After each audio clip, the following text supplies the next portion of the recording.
to make their mark on the road. When these two teams meet, you know we're in for something special. Both squads bring heart, hustle, and a love for the game that makes high school football so exciting. Each team has been preparing all week for this moment, and you can expect to see young athletes giving their absolute best effort on every single play. The atmosphere here is absolutely electric. Both sides of the stadium are packed with proud families, enthusiastic students, and dedicated fans. The bands are in full voice, the cheerleaders are firing up the crowd, and you can feel the excitement.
Hello ladies and gentlemen, I would like to welcome you to CSDtv for tonight's broadcast of the Hunter Wolverines versus the Hillcrest Huskies here at the Hillcrest Stadium. My name is Robert Stitt. I will be doing commentary today.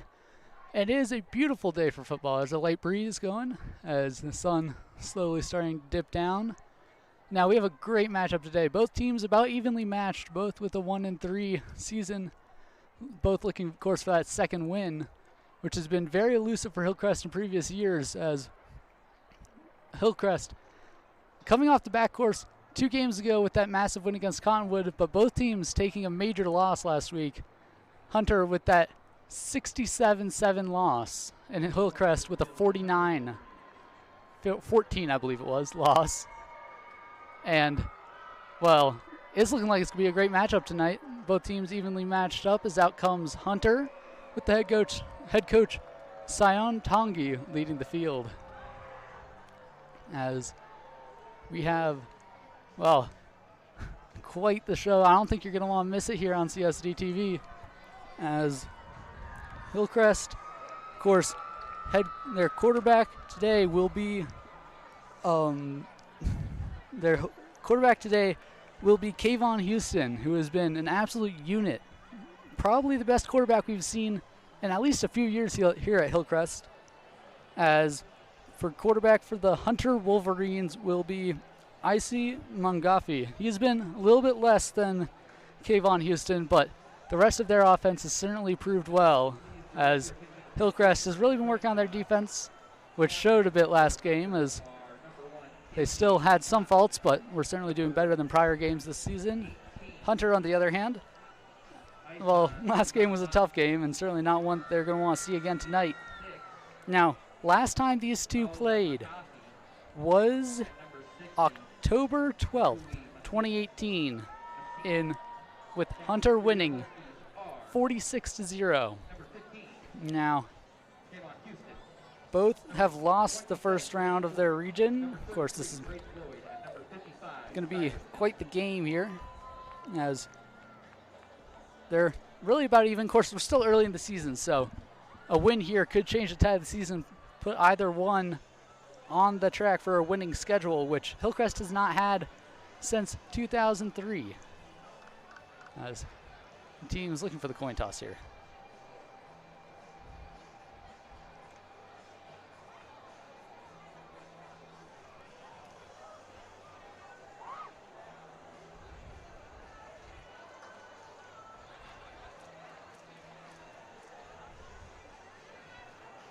Of course, something interesting to note is that both quarterbacks for both teams are juniors. That's not usually something we see. We usually see either a junior or a senior. We usually lean towards that senior, but Kayvon Houston starting his sophomore year was certainly a surprise for many. But after last year's rough year, he has been doing very well.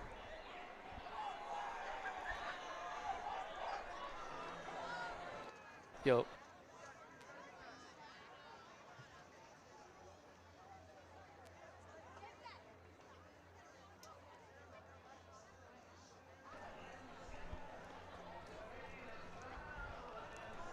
Still waiting for that coin toss, of course. Coin toss will decide which team gets to pick if they would like to receive the ball to start the game or if they would like to defer it to the second half. Now, it's often a much more personal choice. It can go either way, it depends on the team and, of course, the team captain. Is still talking out there. Coin toss. Hillcrest wins the coin toss, it seems.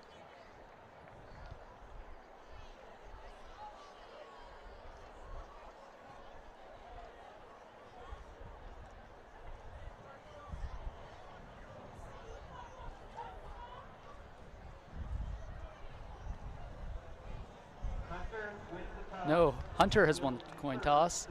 Hunter has deferred to the second half. Of course, that means Hillcrest will get the ball to start.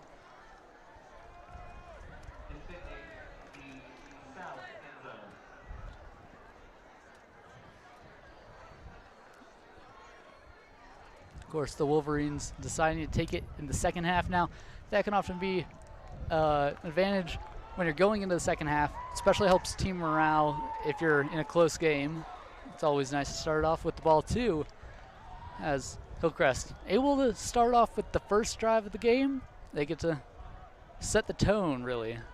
The Hillcrest offenses, both teams line up in the final huddles. They're gonna have a quick little coach from their quick little pep talk from their coaches before coming out to the field.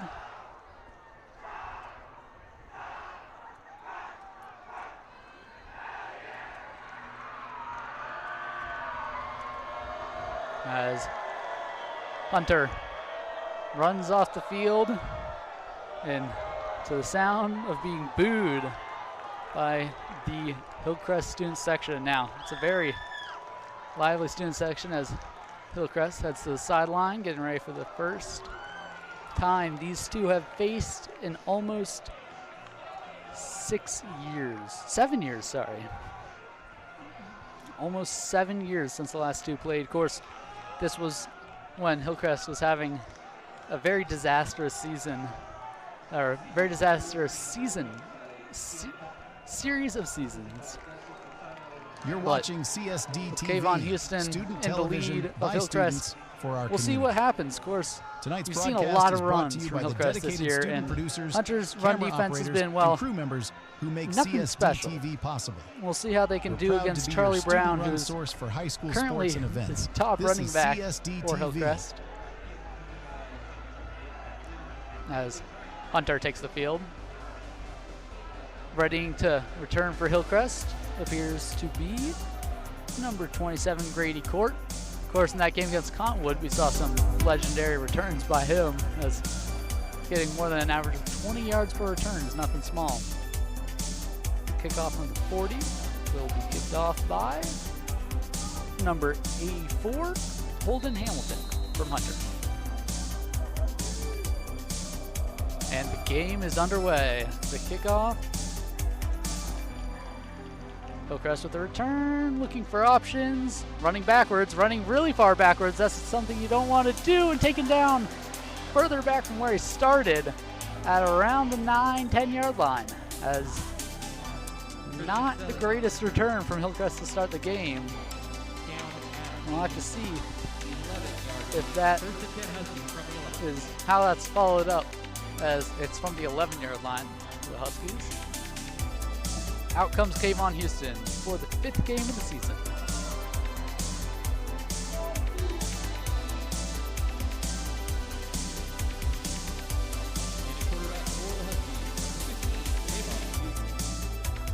As you don't want to keep an eye on him this game, he's very hot and cold quarterback. He's having a bad game. It's usually not the greatest. And a wildly thrown throw, but it will be caught for the gain of 4 yards, as looked like he got nervous and threw it straight sideways, but was still caught, as it is 2nd and 6. Alrighty, there's some sort of issue.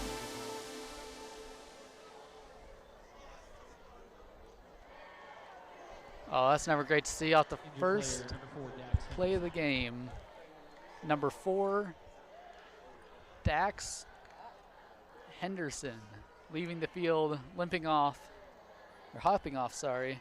for the Hunter Wolverines. Now, play is going to resume here.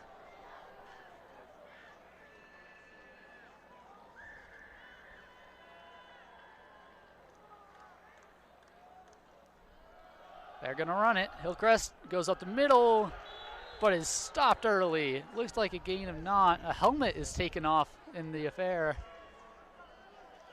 Max Cannon on the carry. As off comes number 23 for Hillcrest, Max Cannon. Of course, was trying to run it there. Didn't get any yards. Was stopped pretty quickly, tried to plow it up the middle, and met what appeared to be a brick wall for a defense. Of course, go past it. Looking farther back, it's one-on-one. It's way overthrown there. As Kayvon Houston trying to get massive yards. Didn't look like it worked out. As out comes Hillcrest to punt it. 4 and out for Hillcrest, as that throw was intended for Christian Sealis, but a big overthrow means that out comes Hillcrest to punt.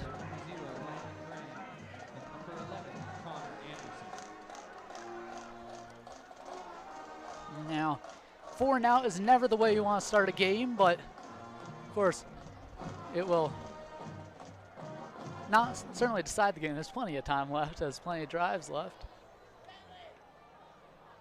And the punt, well, it's caught before the 50 and returned for a few yards by Connor Anderson there for the Hunter Wolverines.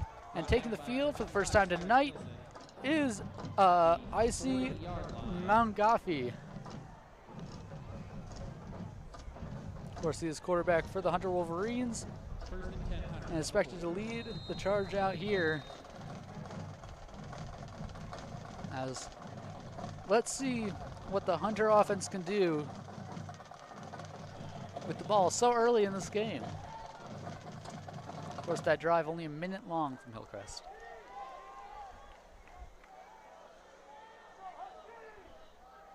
Snap, It's going to be a run, and it's a good one at that. It is a run to Connor Anderson, but it will be stopped with about 3 or 4 yards of gain. 5 yards of gain, sorry. As it will be a 2nd and 5. That's a pretty solid run there.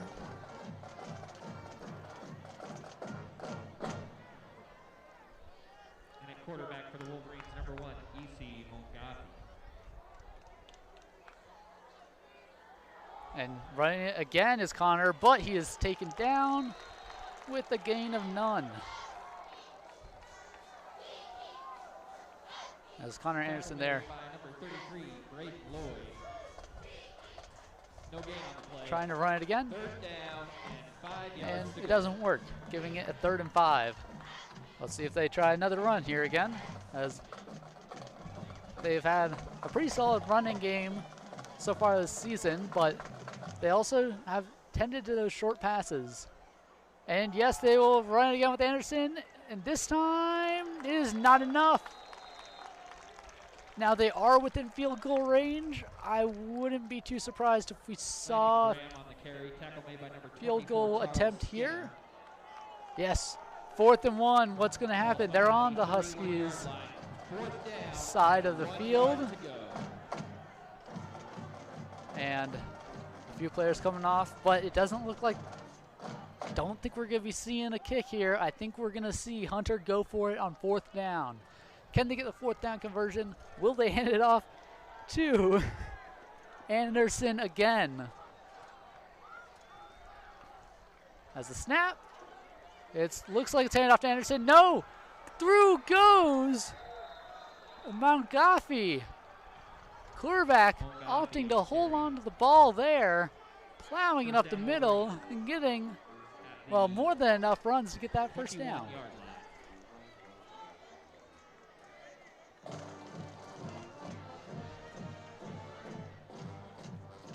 So it'll be 1st and 10 from the 22-yard line for Hunter Wolverines here at Hillcrest.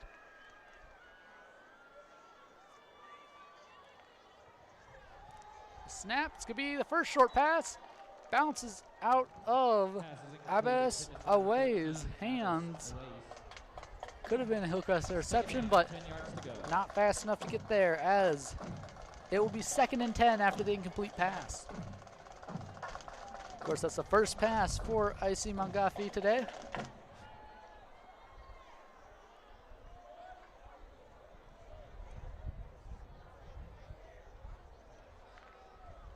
Takes the snap and hand it off to Anderson. And this one's going to get some yards. It's going to get a lot of yards there. Getting it to around the 9-yard line. It's going to be a 1st down. Sorry. Yes, that was the tackle made by Grady Court, but at the 9-yard line. As that will be another 1st down. It's now 1st and goal.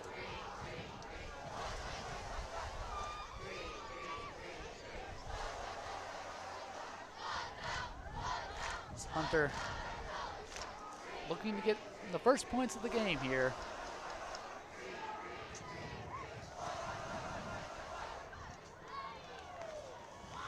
Snap, and yet another handoff to Anderson. Anderson goes up the middle, gets around to the 2. As Hunter has been running with Anderson just about every play so far this game, and well, it's been working for him. We'll see if Hillcrest could tighten up that run defense here at the 2-yard line.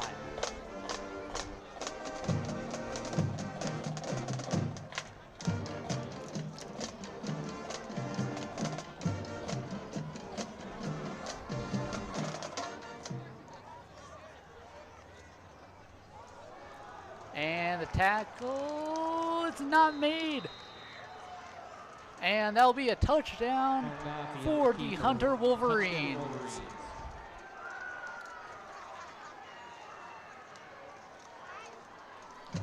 A good run there around the outside. Certainly played the fake well. And climbing up for the field goal. Take the field goal. 34, number 84. Holden. Sorry, Oh no, they fake it. It was Ryan Lotimo who was supposed to kick it, but they try and fake it. Well, certainly a questionable play at the start, but first quarter, the score is of course 6-3.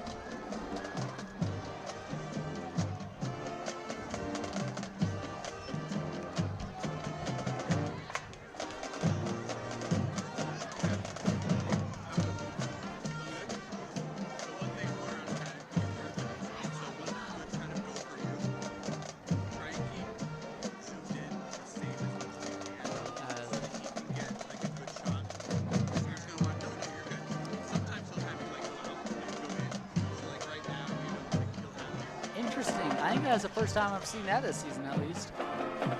As, of course, to kick it was supposed to be Ryder Lajimu, but he instead hands it off to McGoffey, who's trying to pass it. The pass course is incomplete, as they will be kicking off to Hillcrest for the second time this game, with the lead 6-0 on CSDtv, of course. 7 minutes 35 seconds left in the quarter, as here comes the kick.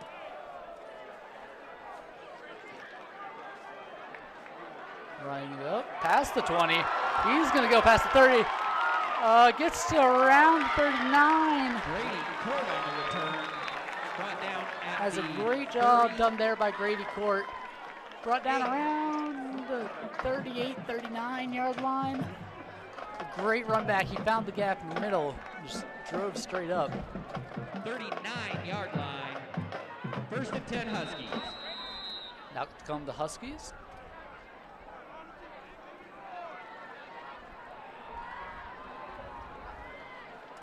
Now let's see, with the 4 and out, what can they do here on their second drive?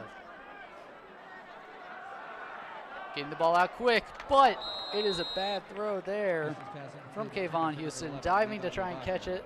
Levi Lavaca, but it is incomplete.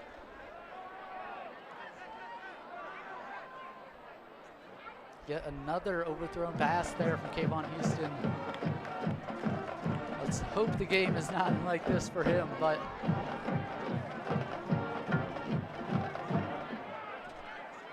here comes his second throw. Another throw to Levi Lavaca. This time it's going to be good. He's going to get at least 20 yards off of that. But is the ball out? Was the ball out or was he down? Now that's going to be very close. Hillcrest says he's down. Hunter obviously saying that was a fumble. The refs are going to have to talk about this. Houston's pass complete to number 11, Levi Lavaca. Levi Lavaca got more than 20 yards off of a beautiful throw, but 38-yard line. They're asking, is it a fumble? He's ruled down on the play. He is ruled down on the play, and that will be the Huskies' ball from about 38-yard line. First and 10, quite the throw. Levi barely holding on to it as he went down, but was able to until he got that knee down. Of course, once the knee is down, the play is over. It's Kayvon Houston looking to get out of trouble. Breaks 2 tackles, unable to break the third, gets piled on in the backfield. That will be a loss of 1. Houston sacked at the 40, loss of 1. Second down and 11. Second and 11 there at the 40-yard line.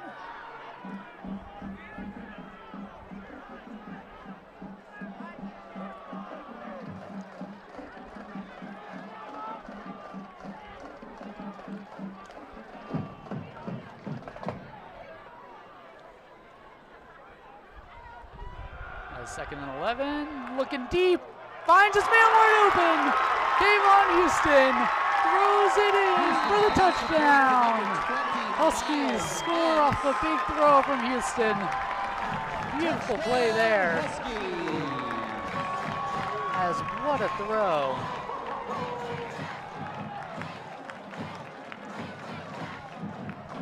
On to attempt the PAT, number 20, Miles Entz. Miles Entz lining up to kick it now.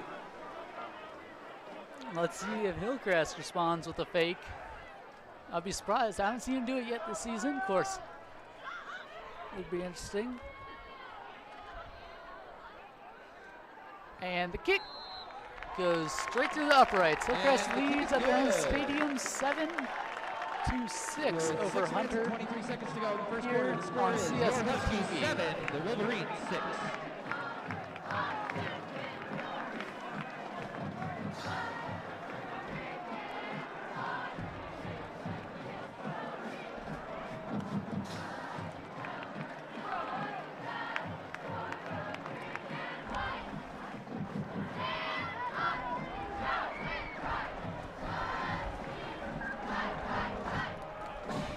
As on their second drive, Hillcrest finally able to score, getting some points up there with a beautiful pass.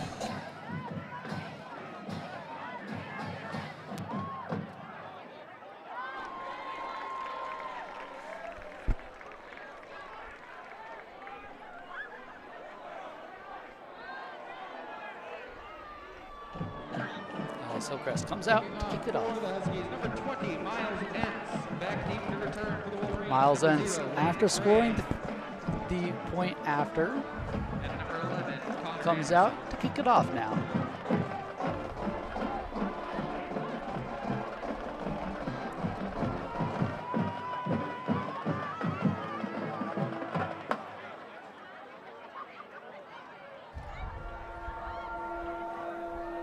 As the ball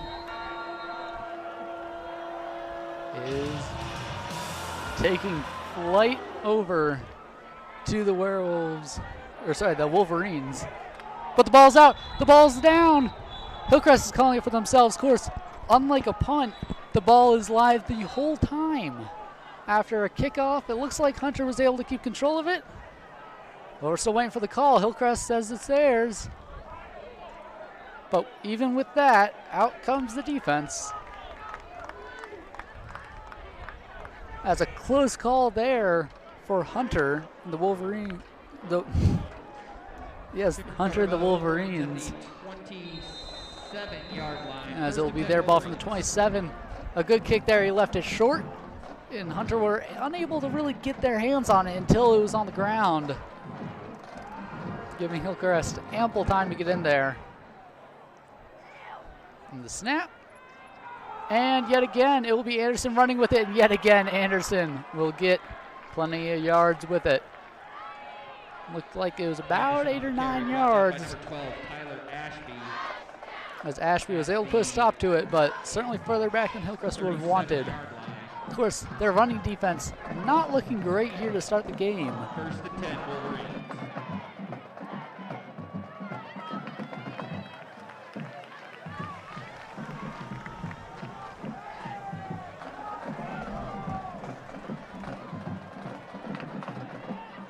And the snap, second down, but the ball's way back there. Well, was that caught? Pass complete to number 13. That was. Lewis. Well, in a very dire situation there, Montgomery let it loose towards the left sideline, and it worked.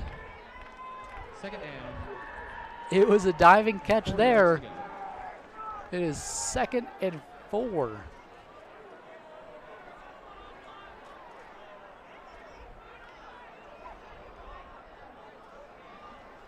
Yet again, handoff to Anderson. Yet again, Anderson goes towards the right sideline. There's a flag on the play. 2 flags on the play. Of course, a massive gain of yards there, but I think I may have seen some holding further back. Number 33, Nate Ward. As, of course, 2 flags on the play. They're pretty certain that the flag was called, or that there was a penalty. As ball sitting there at the 38. Nope, it's going to be walked back. It is a penalty. Or at least it appeared. Yes, it is a penalty. Holding on the offense. On the offense, of course, holding on the offense. Yep. 10-yard penalty from the As spot of the foul. 10-yard penalty on the spot of the foul will be a replay of second down, but it's pretty far back there. It's at the 40, of course. Still a gain of 2, but certainly not what they could have had if they weren't holding. Sorry, that's not a gain of 2. It is a loss of 4. Now lining up. Let's see if they hand it off to Anderson for, again, this game. No, Mongafi's going to hold on to it. And Mongafi, does he get the first down? It looked like he was a bit short. And the call. Tackle made by number 13, Akayo Raiko. It is called short, it appears. It is going to be 3rd and inches. 3rd and inches. Mongafi opting to hold the ball there in what has been a mostly running game for this offense from the Wolverines. Some motion there. And what's the call? As the refs clearly have some sort of issue with it.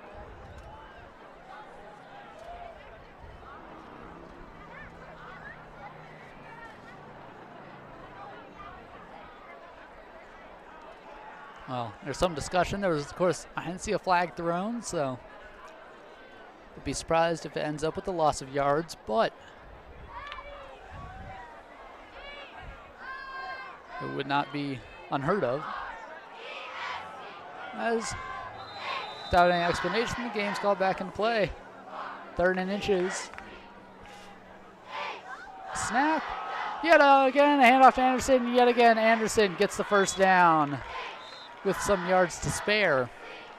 Of course, if you're just joining us, that is a first down for the Wolverines, who are trailing 6-7 in this game here at Hillcrest on CSDtv. It's been just about mostly all running from the Wolverines, as Hillcrest has gotten the majority of their yards by passing. Hillcrest has really been unable to stop Anderson. He has just been driving the ball in wherever he wants. He'll get a few yards and then have a massive play, but it has been more than enough here for the Wolverines so far. The snap. Yet again, a handoff to Anderson. Yet again, Anderson getting close, if not over the line. It looked like he was a bit short. Anderson on the carry, brought down by number 10, Braden Wetzel. At the 37-yard line. As you'd think Hillcrest would be adjusting to really cover Anderson or call mostly running defenses, but still they're able to get large gains of yards off of those runs, as it is 2nd and 1. And the pitch to Anderson. Anderson goes to the sideline, gets taken down. A flag's on the play. 2 flags on the play. Whistle is still going. Stop now, but there's some discussion. It looked like it was maybe a hit, illegal hit. Well, let's see where the ball moves. Holding on the offense. It is yet again holding on the offense. 10-yard penalty. For the 2nd time this game, holding on the Wolverines. It's a replay of 2nd down, but it's taken from the place of the penalty, so it will be at the 42-yard line. 2nd down and 6 yards to go. It will be 2nd and 6 after the penalty, but the handoff to Anderson could very well solve this, putting them back where they were. Nope, they're going to drop back to pass it. And Mangwani passes. It's tipped off by Hillcrest. It's not caught, but a great diving knockdown there by number 13, Raiko. Great play there. Heads up, he saw the ball coming, dove and knocked it down. 3rd down, as that's, of course, Mongafi's 2nd time trying to throw it, and his 2nd incompletion, which risked an interception from Hillcrest. Now, gotta tell why they're sticking to that running game, as it's been working, and the passing game really hasn't. Looking like they're gonna hand off to Anderson. No, Mongafi keeps the ball, runs it up the middle, and yet again, a 1st down for Hunter. Now, Hillcrest has really got to start covering off for this running, as we've seen either Mongafi keep the ball or we've seen Anderson run with it, and both of them seem to be equally capable runners in evading this Hillcrest defense.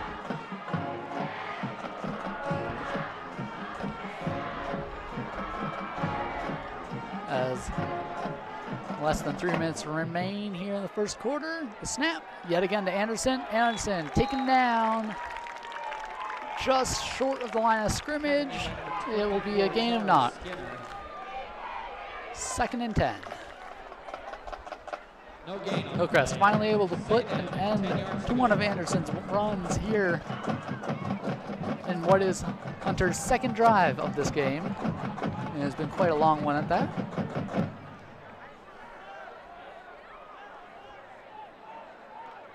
Stun starting to set on the beautiful mountains behind. Mongafi keeps the ball, looking for a throw, finally finds an open man, is able to keep it in. And a ball is finally caught there by number 88, Zinger, as Mongafi's first pass that is actually caught, and it will be a 1st down. Of course, getting closer and closer to that red zone, but this has been quite the long drive. The sun's starting to set on the beautiful mountains background, turning them orange. And what has got to be one of the most beautiful stadiums here in the U.S. as a run with Anderson is stopped.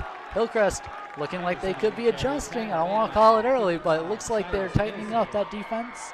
A few more linebackers out there. And of course, you need those linebackers to stop the runs. As if you just have the linemen, that leaves a big old gap there in the middle, which Anderson has been exploiting very well this game. But Hillcrest comes out 2 linebackers, it appears, with the 3rd option. But Mongafi chooses to pass it. Never mind, he's going to run with it. Pressure's on, and the missed incomplete pass is not called pass interference. Of course, he was going for the ball. Pass interference is only when you hold the arm or body down of the wide receiver or of the defender while not going for the ball. As another incomplete pass there for Mongafi, making it 3rd and 11.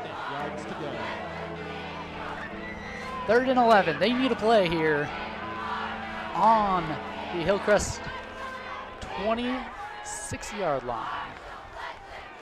And a quick throw there from Mongafi. A big hit on 16. He spins through 2 tackles, dodges the 3rd, taken down. Looks like he may have gotten the 1st down. Great pass there to Gomez. Gomez, 2 spin moves to avoid Hillcrest, and a great job done there of just keeping the ball moving forward, giving Hunter a very needed 1st down, as they are now at the 14-yard line. Less than a minute left here in the first quarter. You are watching CSDtv as the snap run by Anderson caught in the backfield. All of a sudden, it's looking like Mongafi's going to have to pass it a bit more as Hillcrest stopping Anderson behind the line. It is going to be 2nd and 13. And I wouldn't be surprised if we see another one of those short throws that's been working for Mongafi, because any of those long ones we've seen him drop. Of course, it's 2nd down, so a run is still an option here. But he drops back for the pass. Under pressure again, under heavy pressure. He's going to be hitting the backfield. Tries to get up, maybe have gotten a few yards, but is taken down. Mongafi, as the offensive line of Hunter has been struggling today. A 3rd time we've seen a lot of pressure put on him. And the end of the first quarter. The first quarter comes to an end here, as it is Hillcrest leads 7-6 at Hillcrest on CSDtv. And what has been quite the offensive game.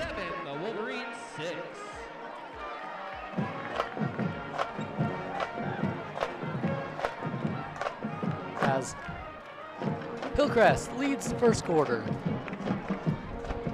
Now, they're going to swap sides here, but this game has been, well, mostly Hunter's possession, as Hunter really elongating that first drive there, or second drive there, sorry. Just running it over and over, but it looks like Hillcrest may be starting to figure something out, a way to stop those runs in the backfield and really put pressure on Mangafi there. As it is going to be 3rd and 12. Of course, they are on Hillcrest's 16-yard line, but even then, that's not really somewhere you want to be. They can always opt for the field goal, but that would only put them up by 2. And it's best to score points early here in these games. Of course, you're going to want to stick around as just 1 point separates us as we enter the second quarter here on CSDtv. And what is becoming an absolutely beautiful night for this. The wind has died down. The air is starting to chill here as we enter the fall. And it is, I couldn't think of a better place to spend a Friday night than under the lights here at Hillcrest. Watching a beautiful football game. Sports Medicine Tosh Plank is the official healthcare provider of Hillcrest Athletics. As would like to thank Hillcrest trainers Justin Letizia and Alyssa Janikos for all their needs help. to stop him here. A 3rd and 12 stop would probably mean a field goal. And the pitch there to Anderson. Anderson stopped in the backfield. It is going to be certainly not what Hunter wanted to see there. Anderson stopped very early. 4th and 12. I would not be surprised. Of course, Hunter is in line for the field goal. And 13 yards to go. That's Hunter. The Hunter Wolverines. We saw them go for that 4th and 1. They got it. Well, they're going to go for it. It is going to be 4th and 13. A massive ask there for Hunter. Of course, they are on Hillcrest's 17-yard line. But there he's going to run with it. He evades the first tackle, gets the ball off. It's in the end zone. No, but there's a flag. Oh, no, no, no. It's pass interference. I think it's pass interference, as that would play absolutely perfectly into the Wolverines' hands there as an incomplete pass. Of course, jumping up on top, got to be going for the ball there. You can't be holding the hand down. Oh, it's pass interference on the defense, as that plays absolutely perfectly into what Hunter would want there. As still discussing something out there. Looks like they're discussing where the ball is going to go. Penalty is half the distance to the goal. Half the distance to the goal. Ball will be placed on the 8-yard line. Ball is on the 8-yard line. 4th and 2. It is going to be 4th and 2.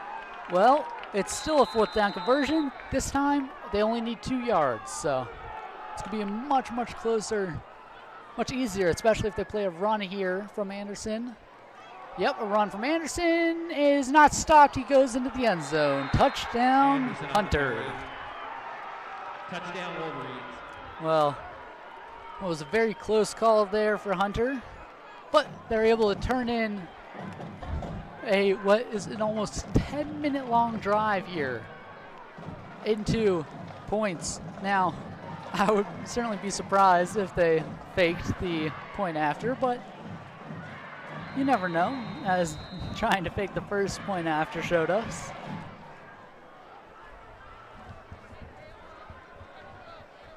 Nope, they're going to go for it.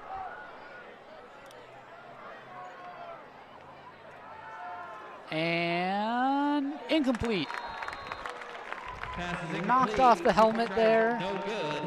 The throw from Mangafi bouncing off the target's head. As 12-7, Hunter leads, but of course, Hillcrest gets the ball here, coming into the second quarter, and what has been a massively time-consuming drive there from Hunter. Surprised they wouldn't go with a run, which had been working so well up until Hillcrest. They seem to have stopped it, but Mangafi is still able to be a little bit mobile. but really struggling with that offensive line, as out comes Hillcrest to take the kickoff.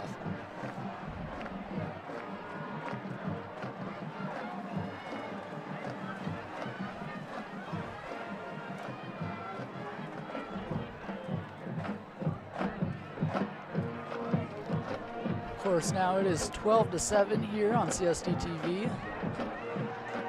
Plenty of game left. Let's see what Hillcrest can do with the return here. Grady Court lining up to take the ball back, but yet again he'll pass it off. And a great run up the middle there yet again. A beautiful return. Brought down at the 34-yard line. 1st and 10 Huskies.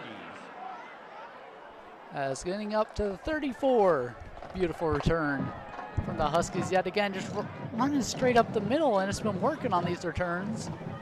We saw a lot of that during Cottonwood, the game against Cottonwood 2 weeks ago. And we're seeing a bit more of it today. As let's see what Kayvon Houston can do with this drive.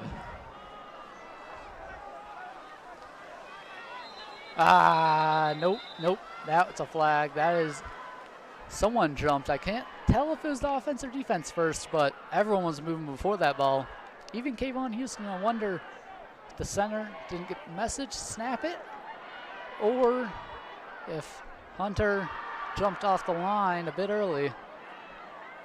I think it's going to be offensive. No flag on the play. Virginia Crew is not set for play. There was no flag. It had not been set yet. The ball had not been set yet. So that will just mean that they do 1st and 10 again. No change. Taking the snap. The throw, it's good. Going down to the ground with the ball is number Houston's pass complete to number 23, Max Cannon. Goes down with the ball, but we'll get a 1st down for the Hillcrest Huskies. Now, 1st and 10 from the 44 for Hillcrest. Of course, these short throws working out well, and they try another one. It's looking like it's going to go good. He's going up the left sideline. Nailed out of bounds, but he will get another 1st down. First out of bounds at the 44-yard line. Down 46 at the 46. Nope, they're going to call it 2nd and inches. Looked like he was still in bounds, but may have slid out and kept running. Takes the snap, and yet another throw to that left side. Incomplete. Goes through his arms. 3rd down and short. 3rd and inches. It would be a shame if Hillcrest could not convert this. Of course, they are at the 46, Hunter's 46, so not within that field goal range. Officials timeout for conference. Officials timeout. Officials discussing something. Yeah, another officials timeout. Open, go get your concessions in the northwest corner of the stadium. You've got burgers and dogs. You can get a Husky dog meal deal, candy, chips, Coca-Cola products. All proceeds go to support your Husky football team. Finally, the officials coming off the field. Still something is not clear.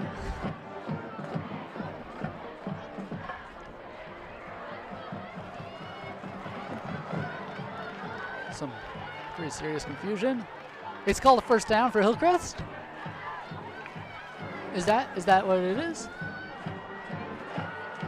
Well, there's some discussion about this. The officials seem very confused, but it's looking like that's what it's going to be called. Best I gather, The play before was a first down. As yes, they will call it a first down after review. So it'll be, well, that's interesting. They're still going to count the prior play. It'll be 2nd and 10. Despite the prior play being supposed to be a 2nd and inches, now it's a 2nd and 10, but taken down early in a blatant showing of pass interference there. That is super obvious there as Levi goes down. That's called holding.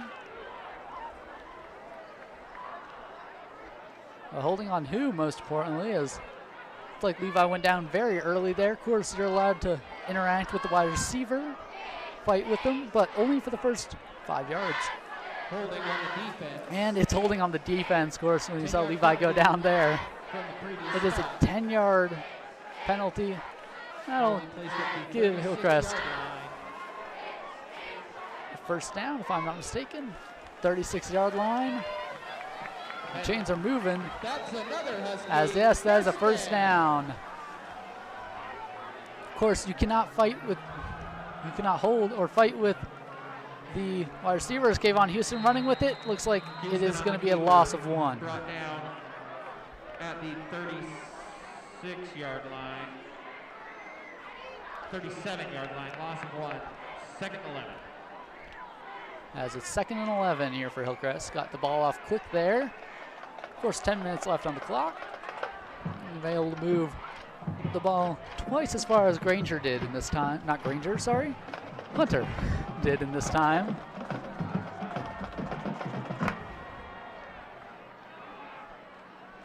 And a handoff. No, Kayvon Houston fakes the handoff, running up the sideline, goes forward. Didn't slide, but he stands up. Okay. Faked the handoff, ran up the sideline, got caught up, but gets it to the 29-yard line. It is going to be 3rd and 3. And 3 yards to go. Of course, Hillcrest within the field goal range, but they're looking for that touchdown here. As taking the snap, Kayvon Houston, ooh, almost jumped on the defense. Saw a lot of movement there as Kayvon Houston with the short throw, gets pushed out of bounds there, number 21. Or sorry, to 20, Miles Entz. It is to the 25. It'll be a first down for the Hillcrest Huskies. As the student section filling up here.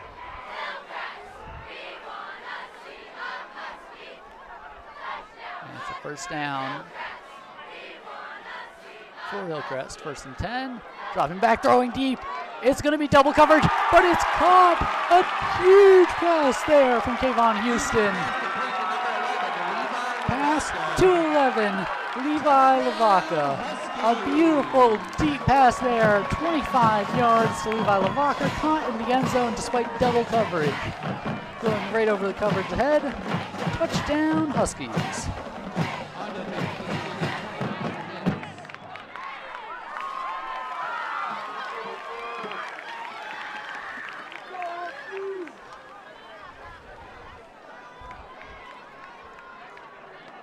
As Entz lines up to take the field goal. They're not going to go for 2. They're not going to fake the field goal. At least I would assume so.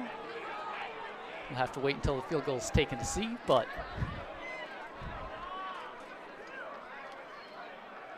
looking for the lead by 2. No, he goes through the uprights.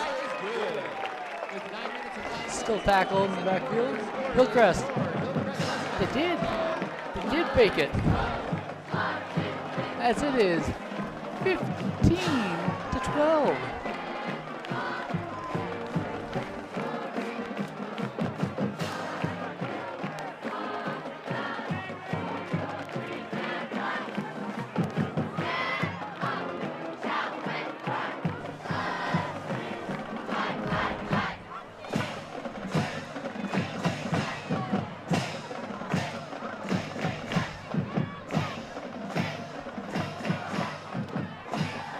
So that will give the Huskies the lead 15-12 here with 9 minutes left on the clock. on. You are watching CSDtv. Of course, this is the Huskies versus the Wolverines. It was being a very exciting game so far. Hillcrest has a 3-point buffer zone, but still the second half. And Hunter able to score on both drives so far.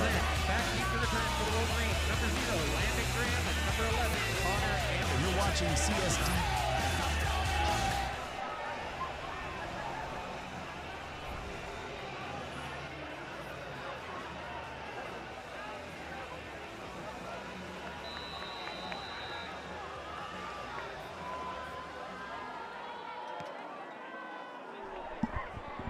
And the kick goes out the back. Will be taken from the 25.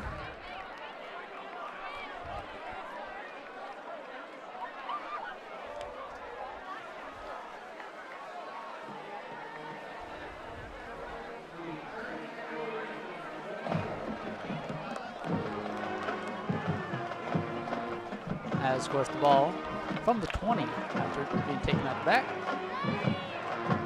As the Wolverines need a touchdown to take the lead here. Field goal will not cut it. It will only tie the game.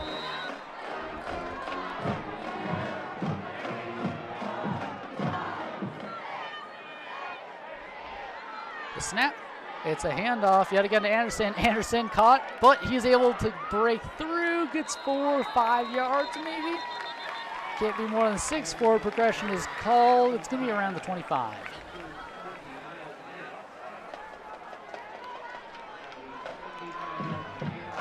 As Entz, such a good all-around player, kicks the field goals, kicks the kickoffs, catches the touchdown passes,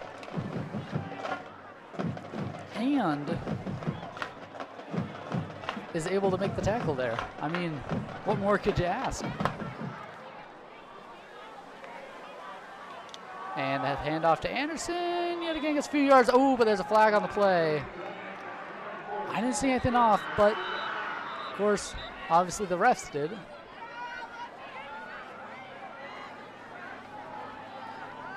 As it seems that they've come to a decision, holding on the offense. Yet another holding on Hunter, as they've been struggling with holding for most of tonight. As it's going to be moved pretty far back there. They're placed at the 15-yard line.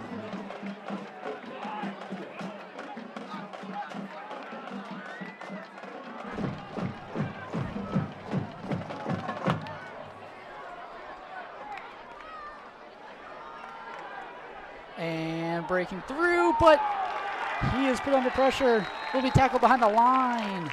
And another sack there against Mungafi. Hillcrest defensive line able to actually plow through Hunter's offensive line. They've been folding like cards today. Another sack. It is 3rd and 15.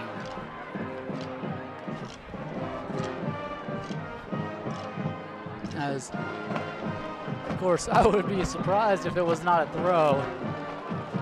But of course, the runs have been getting a lot of yardage, especially when they fake the handoff and Mungafi keeps the ball, but it will be a pass.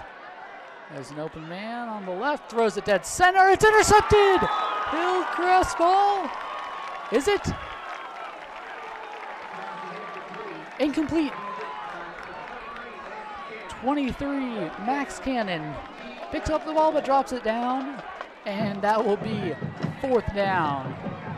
We have a smart move if you think of it. Of course, it's not a turnover, but it forces them to punt. Hunter has to punt it here. And yet again, no officials there. Nope, timeout called. Hillcrest calls a timeout, trying to ice the kicker, it seems, for the Hunter. As Hunter, Wolverines, of course, half to do a good punt here as they're on their own 15-yard line. 4th and 15. Hillcrest finally able to stop the runs, able to stop the passes, able to tackle Goffey in the backfield. That holding call really hurt them there. As Hunter comes out to punt it.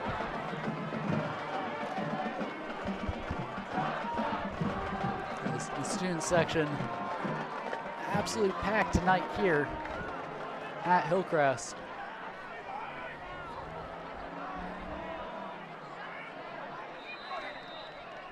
And punt. Snap and the punt. The ball is off, high up in the air there. They're gonna let it drop. And it's going the wrong way. They lay down the ball. It will be around the 42, 43-yard line. And that's a good, really good punt there, actually, from the Wolverines. Pardon. The Wolverines there.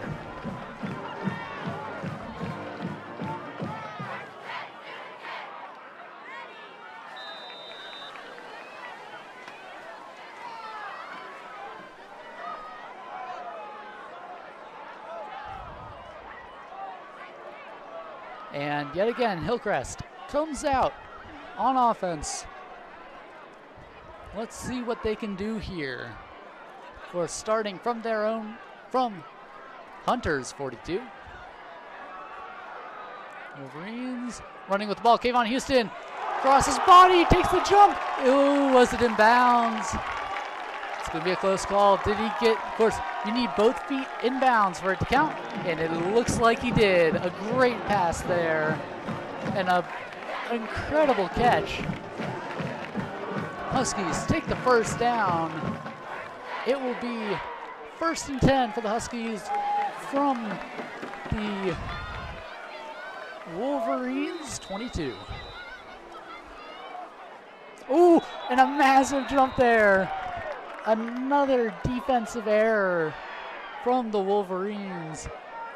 Jumping off the line, of course. And that was pretty obvious. Wait, backwalks Hillcrest. Is it a penalty on Hillcrest? Yes, it is. It is an illegal receiver on the offense. It'll be 1st and 15. Gotta be careful there. That's an interesting call. As Hillcrest 1st and 15 from the 27 now.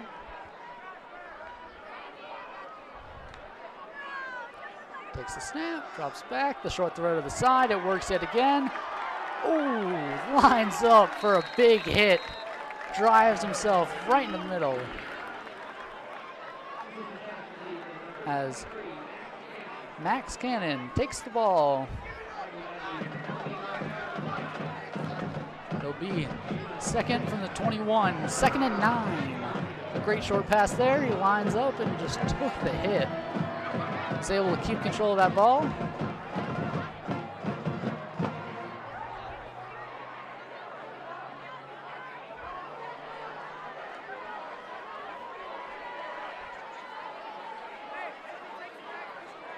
Houston. Another quick pass. Ooh! And it's into double coverage yet again. This time it's thrown much too low. It was intended for Levi Lavaca, of course, aiming for what happened last play with our last touchdown with the double coverage, but slides short, hits the ground before anything bad could happen. But of course, it's always risky when you throw into double coverage and it doesn't reach the receiver.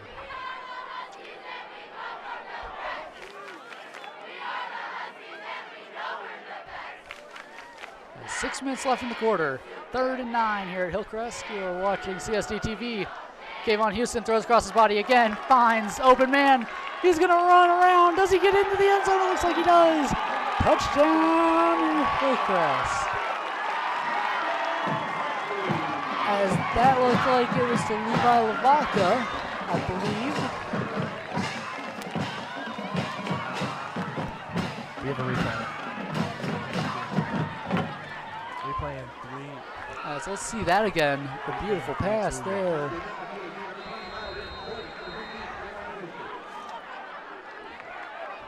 Going back. Taken down in the end zone. And the kick. It's good for the PAT.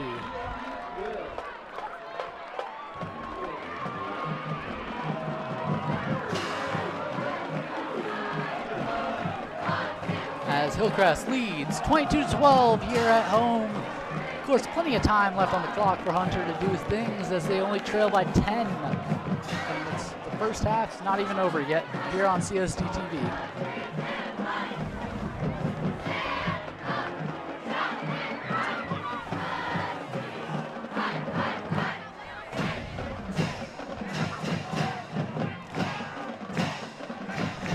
As I'm going to do a replay of that. Replay in 3, 2, 1, go. see it again. We'll be going back to, Beautiful throw. Oh, watch that. Cuts around. Watch the defense. Straight through the corner there. He knew where the end zone was. Zigzags through the defenders and gets in there. A beautiful job done by the receiver.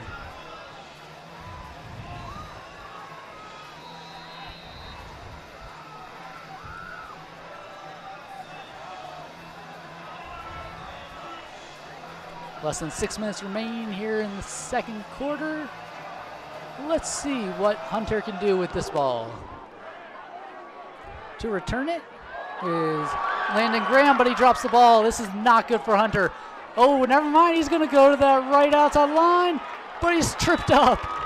Well, a beautiful recovery there after what was looking like a potential disaster. Gets out to that right line and getting around the 27, 28-yard line. Great recovery there from Graham.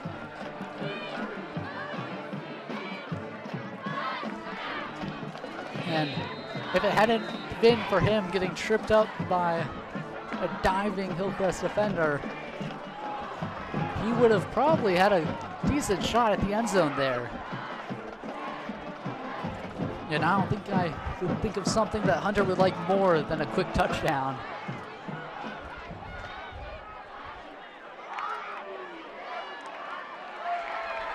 And yet again, trapped in the backfield. Oh, but he hurdles. He just hurdled a tackle. That's beautiful to the 9-yard line.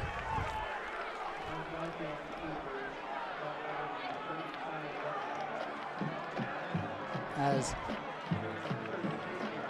at 36.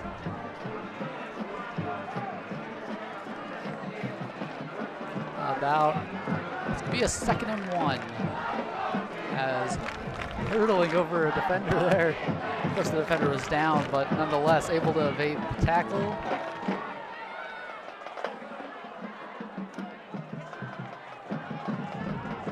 And Hunter, 2nd and 1. Of course, a run working for them there. Let's see what they do again. It's going to be another handoff to Anderson. Anderson this time caught. No, he's not. He's going to evade a tackle. Beautiful tackle. Great run there, getting up to the 48-yard line.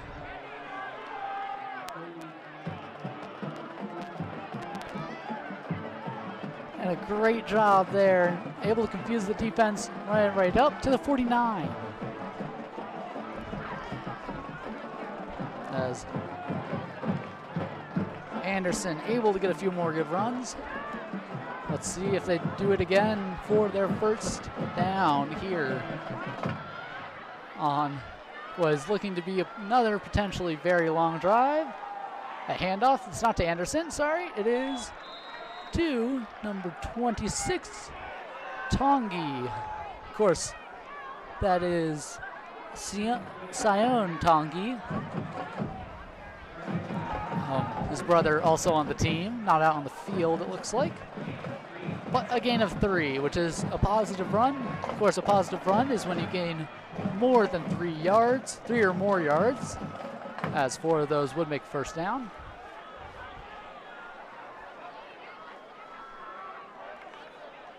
snap, the pitch to Anderson, pitches it back to Tongi. Tongi gonna run with it, it's gonna get some yards.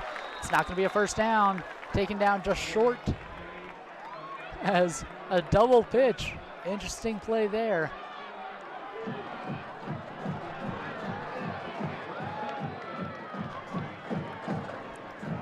Third and 1 on the 42-yard line. Of course, looking for that 41-yard line. As already almost 2 minutes poured into this drive. We've seen them really holding the ball for long periods of time. They're going to want to waste a little more time as the handoff and a foul, or not foul, a penalty on the play. A flag is out. Looked like it got the first down, but wonder what they're going to call.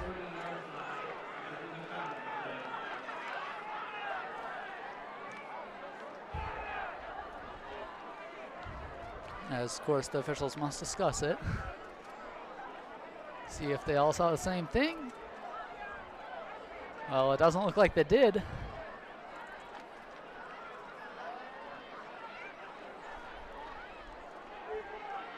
Real question is whether or not it's holding on the offense. Another crippling penalty there. Oh, another huge mistake there from the Wolverines. Holding has been their kryptonite tonight. Over and over holding penalties on the offense, especially in key moments like this where they needed that first down. Now it's going to be 3rd and 11. And the snap's going to have to throw it, but yet again the offensive line not doing too great. Looking deep. It's going to be way overthrown. And this time there will not be pass interference on Hillcrest. And out comes Hunter's punting team.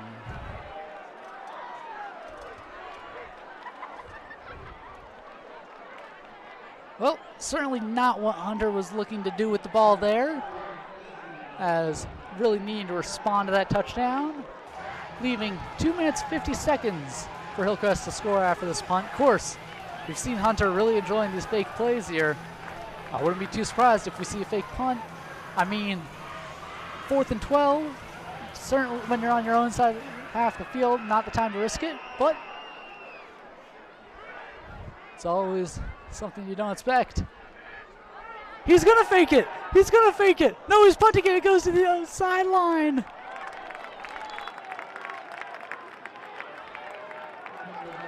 And it goes out of bounds really early.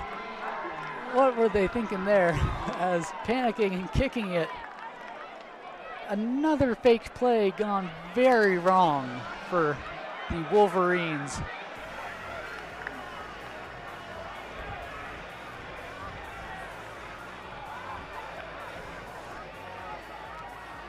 You're watching CSDtv, student television by students for our community. Tonight's broadcast is brought to you by the dedicated student producers, camera operators, and crew members I guess they did who get make the ball CSDtv possible. But not in time. We're proud to be your student-run source for high school sports and onto events. the sideline. This is CSDtv. As it will be Hillcrest ball from the 43-yard line. Snap, handoff. He's going to run with it. Finds himself a gap. He's going to get there. He's going to get around 15 yards.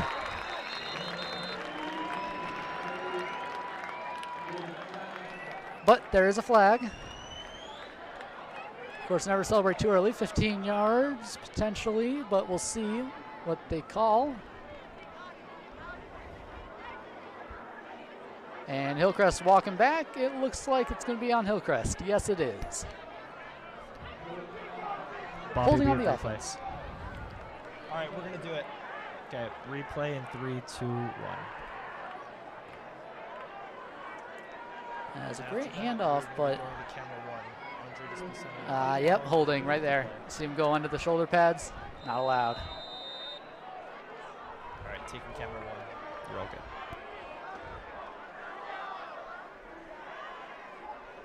good. As the snap, looking to get out of pressure. Kayvon Houston, great sidestep there. Takes the hit like a beast. Number 23, Max Cannon. The short throw slams into defenders. It is going from what was a 1st and 19 to a 2nd and 6. A great job done there with that short side throw. A heads-up play from Kayvon Houston. Despite he was looking to the right, he knew the defensive line was coming in from that left side and got the ball off quick. And a beautiful sidestep, of course, from Max Cannon. I mean, it's one of many great moves that he's done tonight.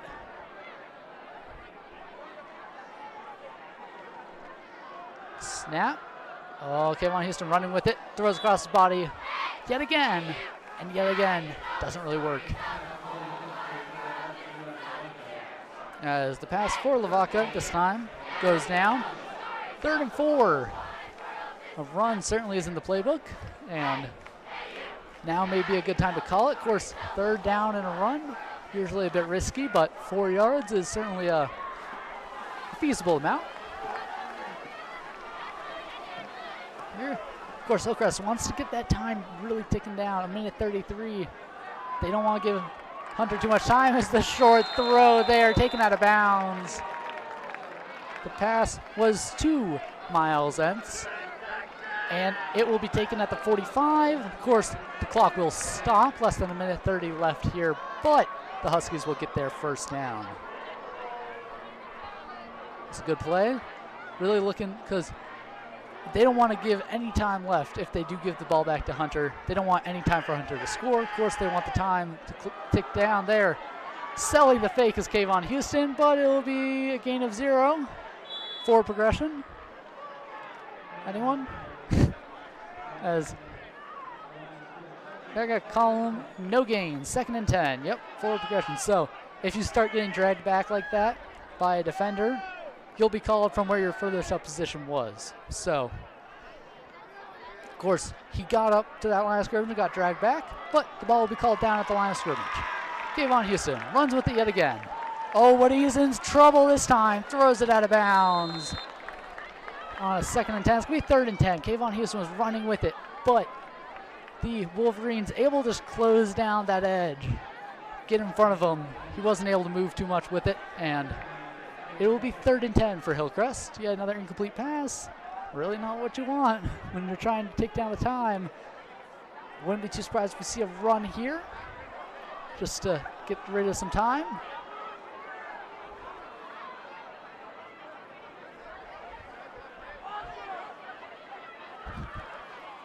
Some wonderful play calling being done from the Hillcrest head coach, Robert Killeen. No, he's looking deep. Kayvon Houston goes deep, but it is not caught. But there's a flag. There's a flag. It's going to be, it looks like it's going to be a potential defensive. I think that was a defensive pass interference. It certainly looked like there was some grappling where there should not have been. But, of course, the call isn't official yet. If it is, it would be another huge, devastating error from the Wolverines. It is pass interference on the defense, as that is an awful feeling. Just a penalty after penalty. Every key moment that they need is ruined by a mistake of them not being able to follow the rules. As 47 seconds remain, Hillcrest has it from the 30-yard line. They would have had a 4th and 10, a punt to them, but pass interference. Of course, he looked like he was holding the arm of the wide receiver down there. And Hillcrest able to get into what could be field goal range. Throws a short bobbles, but is able to hold on to it. Is that Max Cannon? Yes, it is. Max Cannon bobbling it, but is able to get a hold of it. Yet again, going out of bounds. It looks like Hillcrest really going for the touchdown to end off this half. And I mean, I don't think anyone who's a Hillcrest fan would complain if they said got that said touchdown before the half.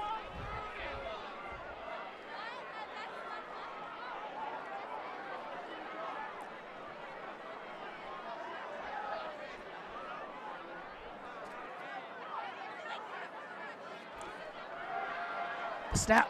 Looking deep yet again. This time it's to an open man, and it floats right into his arms. As a beautiful throw there to Grady Court. Hillcrest touchdown here as we near the end of the half at their home stadium.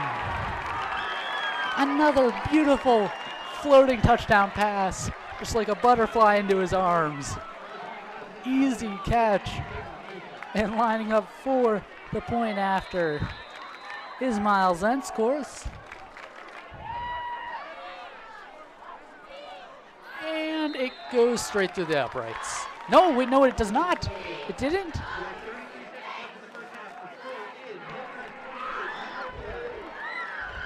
Does not go through the uprights.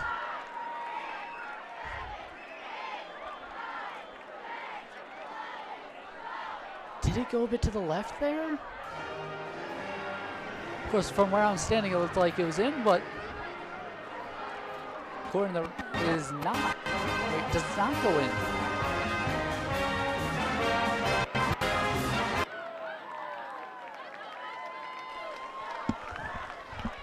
Of course, Hillcrest leads 28-12 with 33 seconds left on the clock. Hunter still has 3 timeouts though, so they are going to be looking to do something major with this drive. Try and get at least some number of points before the half ends here on CSDtv. Of course, stick around for halftime. We'll have Hillcrest Cheer performing for us.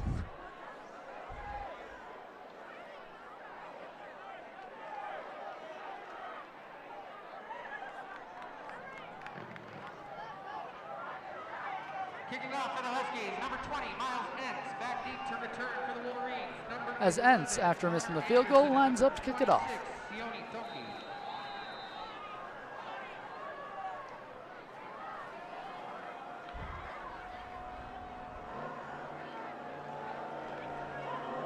And sends off the cannon. Able to hold on to it this time is Hunter. Ooh, some bucking heads. A foul gets knocked, or a flag is out, gets knocked out of bounds around the 41. Big flag out. There was certainly a lot of lining up and big hits where they may not have been, but I don't see why that would be a flag. So let's see this call. For the halftime show, before we do that, do you want us to do a shot of you and you explain what's happened so far? Just give me a thumbs up. Or a thumbs down. Okay. I'll give you a warning.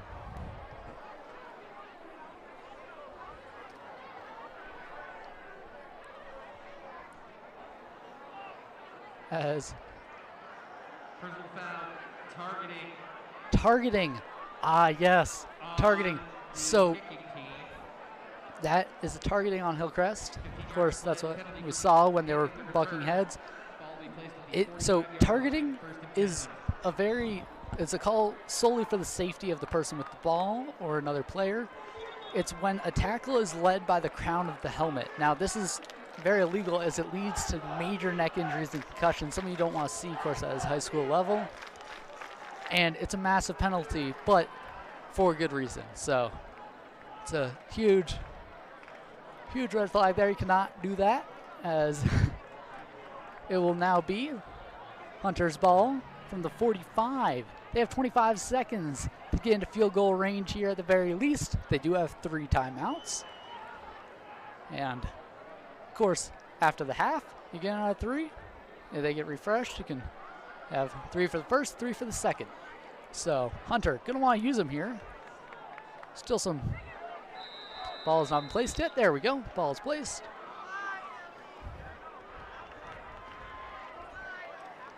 This takes a snap. Short little throw. It's tipped. Incomplete.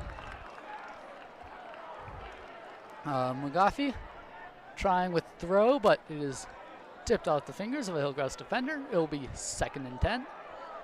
He had another short throw that could have been a close call with an interception, as Hillcrest defense really doing a good job of just shutting down McGoffey here. Really not giving him too many options, especially with those throws, and putting a lot of pressure on him. And a good throw there. Gets taken down at around the 41. Mangafi. Timeout called by Hunter. As the pass is complete to number 16, Andrew Gomez.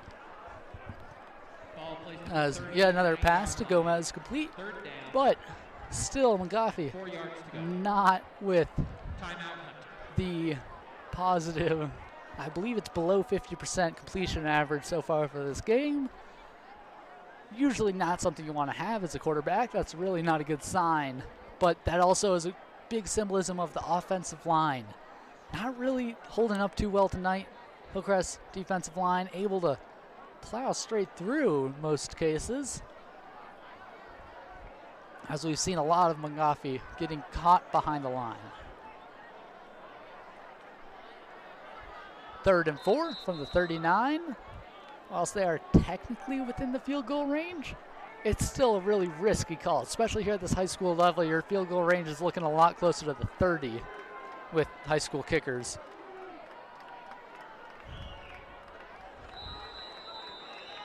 Third down and 4 yards to go. As 3rd and 4.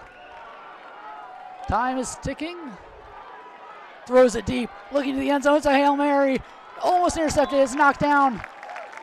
No flags. Nope. Pass is incomplete. It is going to be 4th and 4. 6 seconds on the clock. I think we're going to see another Hail Mary here. Of course, field goal would be really risky from this distance. Again, technically within field goal range, but really if we're looking at this high school level, we need it closer to 30 or 25.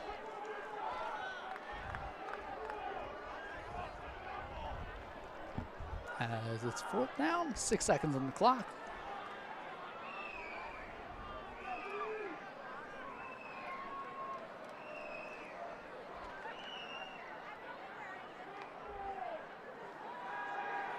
A lot of pressure on Mangafi. He's going to run with it. No, he throws it, but it's going to be short.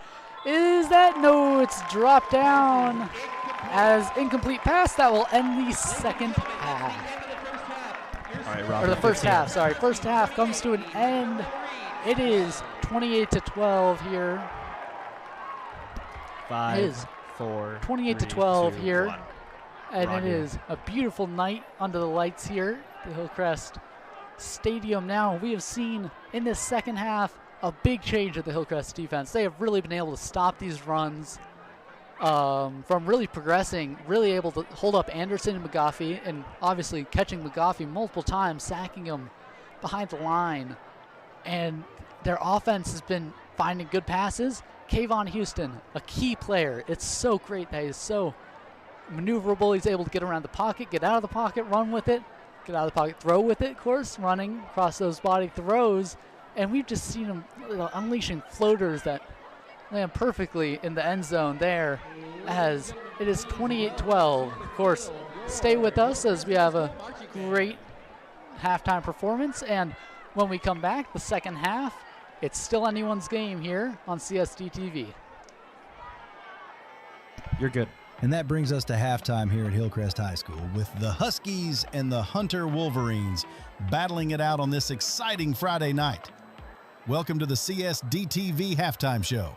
And we want to take a moment to remind you that this entire broadcast is brought to you by students, for students. That's right.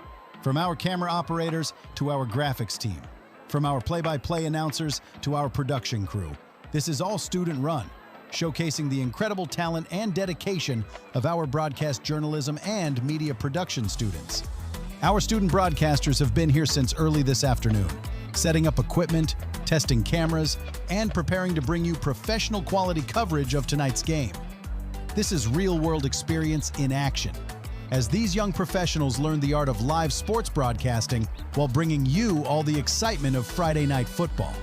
In just a moment, we'll be treated to a show by students who have been working just as hard as our football teams to perfect their halftime shows. Stay with us. We've got highlights, analysis, and of course, those spectacular halftime performances coming your way. This is CSDtv, where students are learning, creating, and broadcasting excellence. We'll be right back.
Hillcrest High School Marching Band.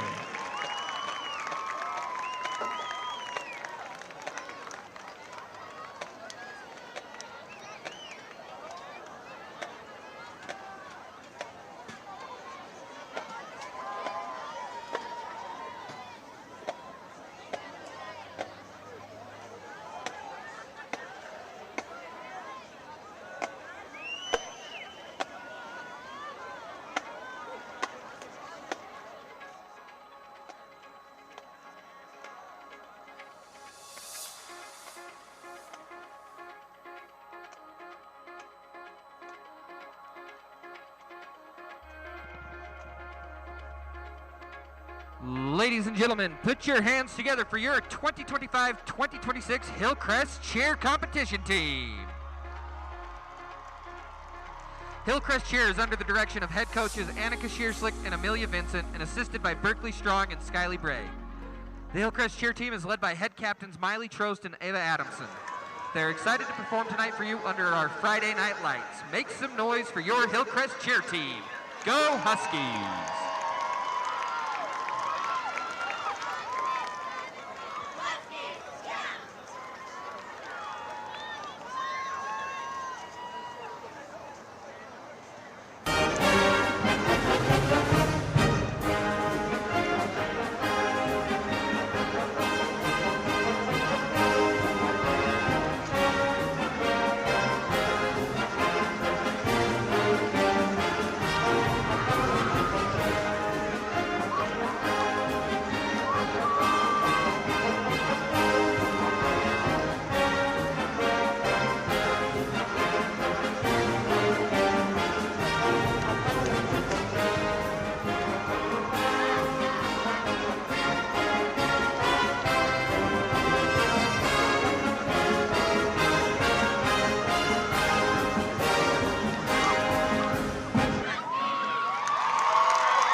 Ladies and gentlemen, your Hillcrest Cheer team.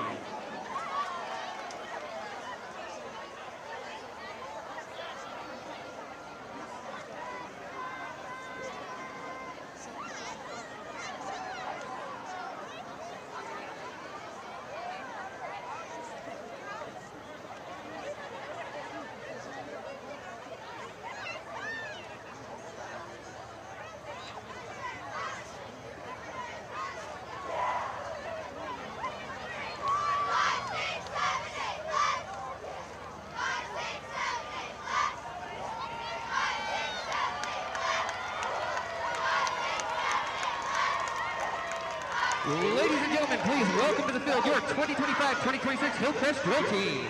The Hillcrest Drill Team is under the direction of coaches Chelsea Devine, Sydney MacArthur, and Addie McCleary. The team is led by captains Ayana Silvers, Ruby Hurst, Callie Gosdas, Adeline Cox, Stella White, and Libby Shearslick.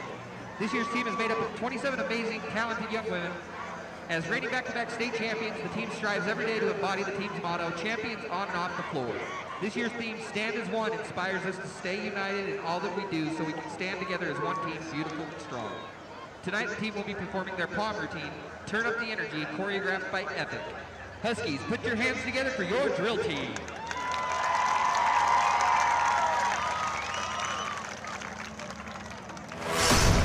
Turn up the energy.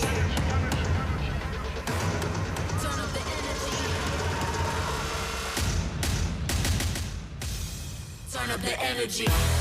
Turn up the energy. Get on my frequency. Got the whole world to see. Turn up the energy. Same reaction. Same reaction. Same reaction. One by one, I get same reaction.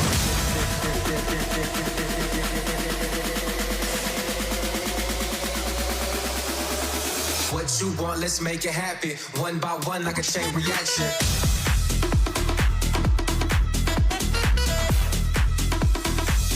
Yeah, I like it like that. Like that. Yeah, I like it like. I like it like. Yeah. I like it like. I like it like. Yeah. Yeah, I like it like that. I I am 100%. I am 100%. I am 100%.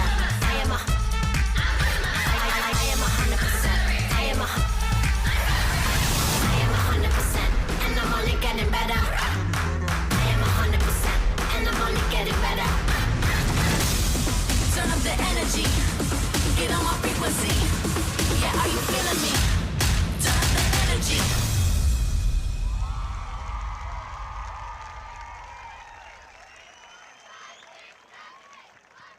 Give it up again for your Hillcrest drill team.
Ladies and gentlemen, upcoming events for Husky Athletics. Tomorrow, the cross-country team participates in the Border Wars at 8 a.m.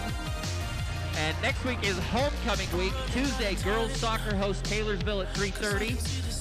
And volleyball is at Kearns on Thursday. Girls soccer hosts West Jordan. Girls volleyball hosts West Jordan. Girls tennis is at West Jordan. The sophomore football team is on the road.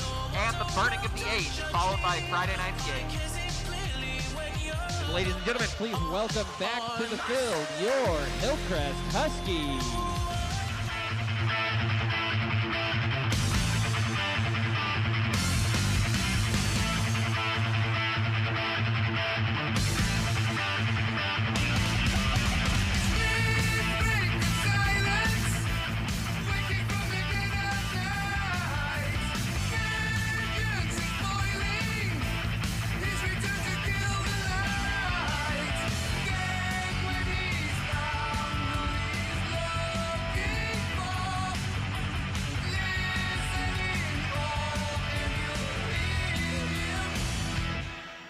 The moon.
Please welcome back to the field the Hunter Wolverines.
Hunter will receive the second half kickoff and defend the north end zone. Kicking off for the Huskies, number 20, Miles Ince. Back deep to return for Hunter. Number 11, Connor Anderson. And number 0, Landon Graham.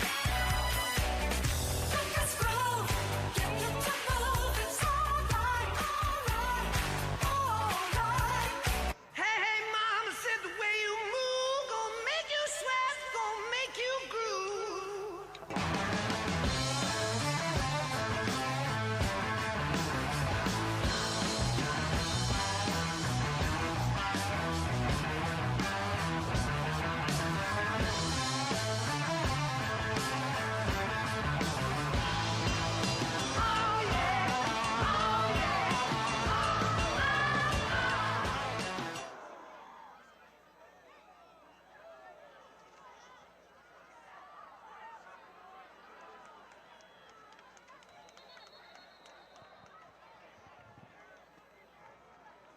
Kickoff returned by number 0, Landon Graham.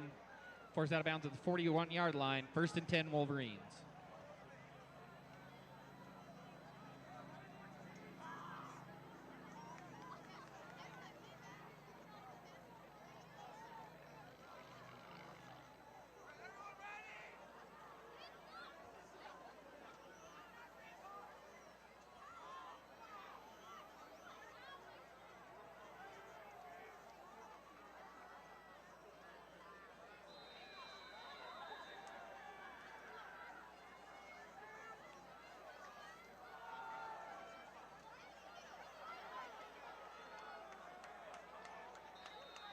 Anderson on the carry, tackled by a pack of Huskies at the 49-yard line. 2nd down and 2 yards to go.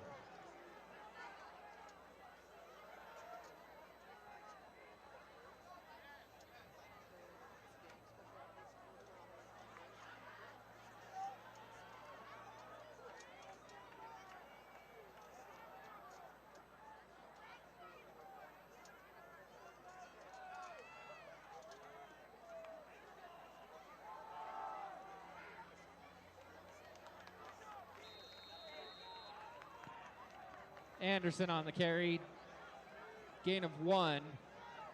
Brings up a 3rd down and 1 yard to go.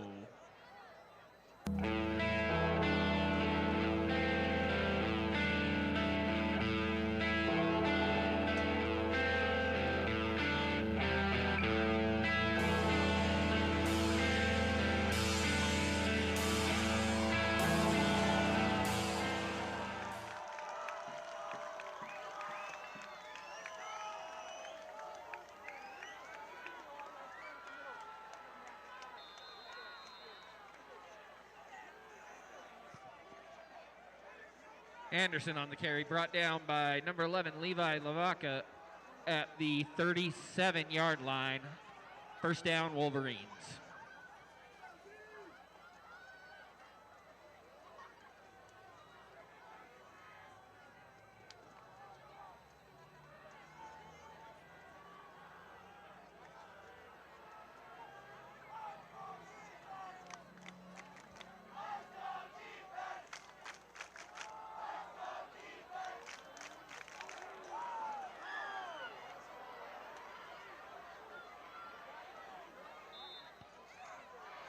Tackle made in the backfield by number 20, Miles Ince. There's a flag on the play. Hey, Bobby, you were not live before. You're about to be live.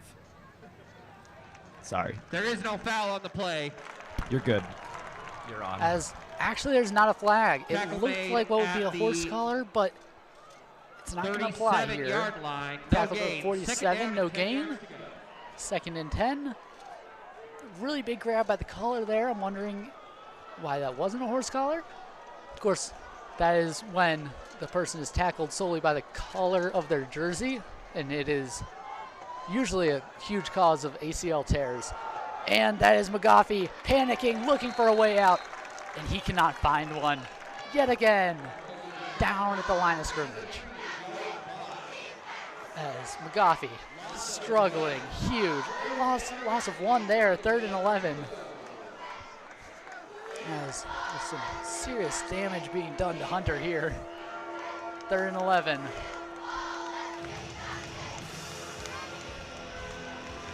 Of course, if you were just joining us, Hillcrest leads 28-12 here on CSDtv in the second half. About 9 minutes remain in the Hillcrest Huskies versus the Hunter Wolverines. It's the snap. Tipped yet again, and it's intercepted! Hillcrest with the interception. He's going to be called down at around the 29. But finally, Hillcrest able to turn a tip into an interception. Something that they have struggled to do all day. They've had many tips knocking the ball down. This time tipped up and a diving interception there.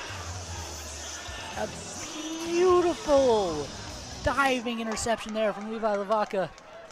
Absolutely amazing stuff.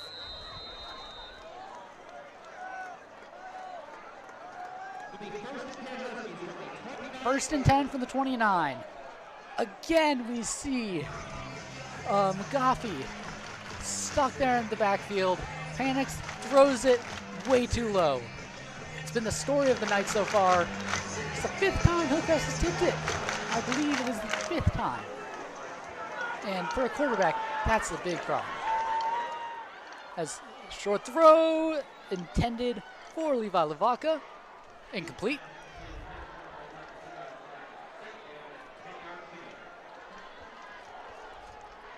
Second and 10. Of course, Kayvon Houston still out there for the Hillcrest Huskies as the quarterback. He has been a great player today. Very mobile, getting all around, being able to throw it from just about anywhere on the field. Of course, behind the line of scrimmage, as you always have to throw behind the line of scrimmage. But he has been able to get in and out of the pocket there and play just as well from just about any position. Lots of pressure on him, throws it deep, yet again overthrown. That's something that he's been working with tonight. He has been overthrowing a lot of these passes and throwing a lot of them into double coverage. He really liked to throw to the same people, especially Levi Lavaca, but he's been getting around when needed to. But that double coverage, always a risk to throw into it, especially when you overthrow it like that. He's gotten lucky. There haven't been any interceptions tonight, but it's always a risk. As they take the 2nd and 10. The short bullet pass, and it's great job done there. Taken down around the 45-yard line. It will be a first down for Hillcrest. As the pass to Miles Entz, of course, one of the best all-around players here for Hillcrest. He's the kicker. He is a great defender and a great wide receiver. I mean, what more could you want from him?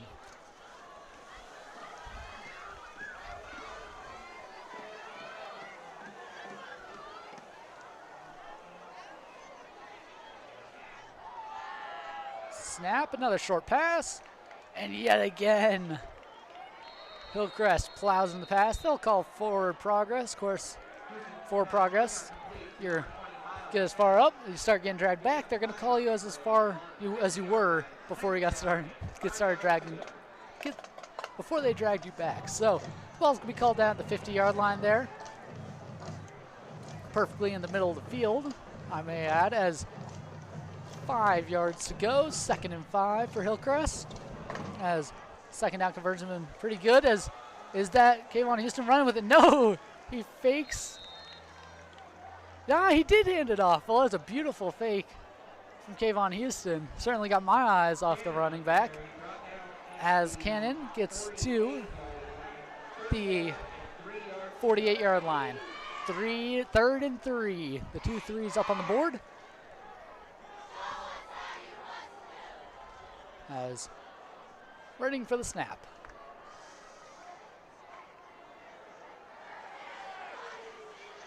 Of course, taking their sweet time. They have another 15 seconds before that snap is required. Take as much time as they need. Kayvon Houston running with it. Short pass. Hit hard, but there's a flag on the play. The flag was before the pass, as the pass was to number 7. Or was it 7? Still waiting on the call. As Hillcrest starts walking back, it's going to be A penalty on Hillcrest.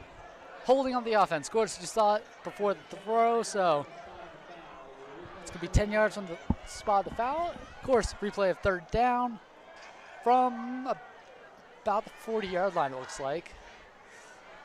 Well, not what I wanted as Hillcrest there, but it's been affecting both teams as holding. It will be from the 40-yard line, 3rd and 15.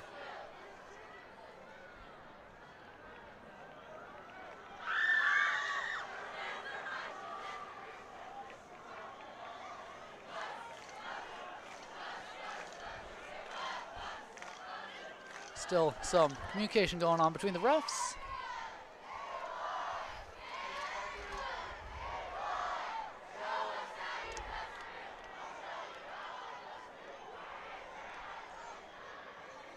There's a lot of communication. With the ball is going to go back. What's the call? Be 10 yards from the line of scrimmage.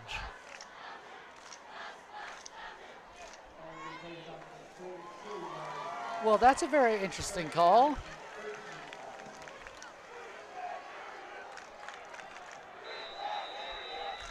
And the ball will be the 42. Of course, those 2 yards do matter. And the play is called dead, a flag. It is going to be a false start on the offense. Not Huskies' drive here, at least rules-wise. Another flag.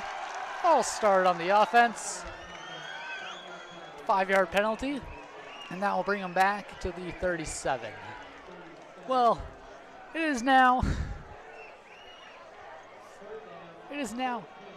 3rd and 17. 3rd and 17. That's not something that you want,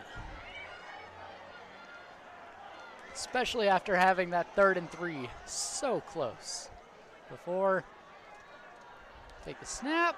Looks deep, gets it off. It's one-on-one, way overthrown, but there's a flag on the play.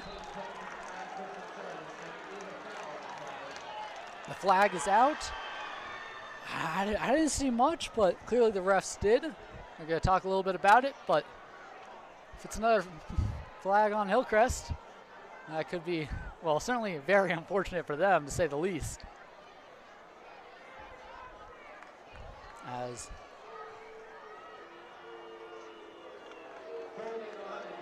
holding on the defense. And the Wolverine fans on the opposite side are not enjoying that. It will be 3rd and 8. So, for the 4th time, we get the 3rd down underway. As it is now 3rd and 8. It went 3rd and 3, then back to 3rd and 15. Then, after a little bit of debate about the rules, it went to 3rd and 13, and then back to 3rd and 17. Sorry, 3rd and 12, and then 3rd and 17, and now it's 3rd and 8. And let's see if this one could get underway without any flags. A short throw, goes to the ground, gets the 1st down. A great job done there. Beautiful pass, found the man. He got exactly the memo, goes down with the ball. As the pass complete to Tyler Ashby. A good job there from the star basketball player.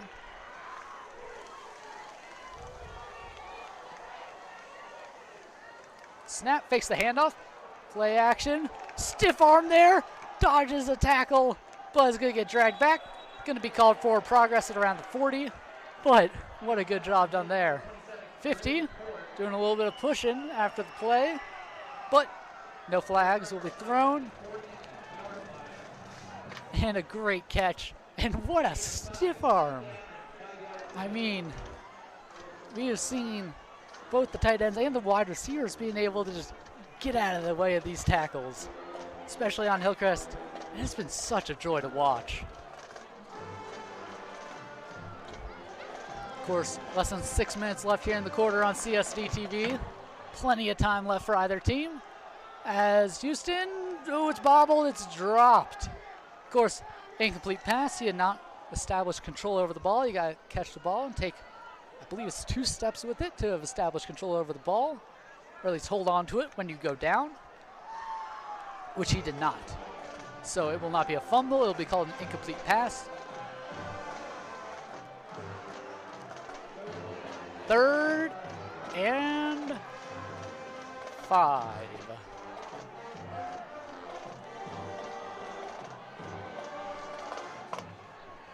Or 2nd and 5, sorry. It was called complete. It looked like he had dropped the ball, but maybe that was after he went down. Ooh, way overthrown. Another risky throw. Sorry. That was intended for number 11. And it was 2nd down there, meaning that that ball was caught. He did establish control. The ball got out when he went down, but he must have been down before the ball got out. Of course, 3rd and 5 now, as the overthrown throw to Levi Luvaka.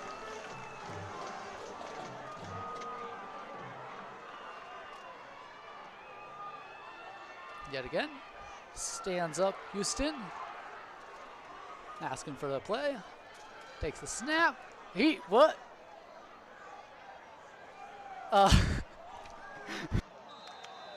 Houston punts into the end zone for a touchback.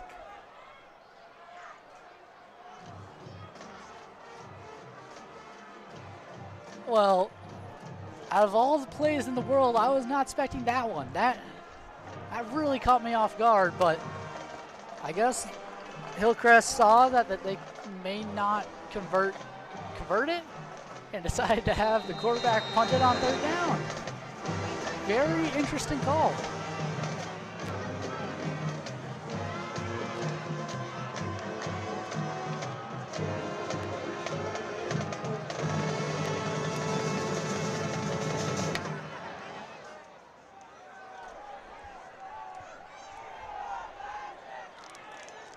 As taking the snap, and down he goes behind the line. The run will be in the negative yards.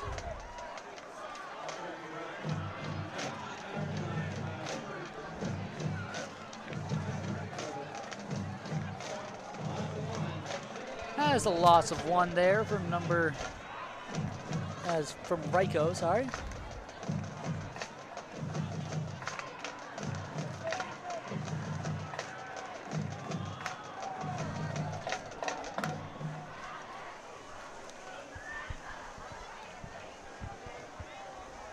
As motion from the Hunter line.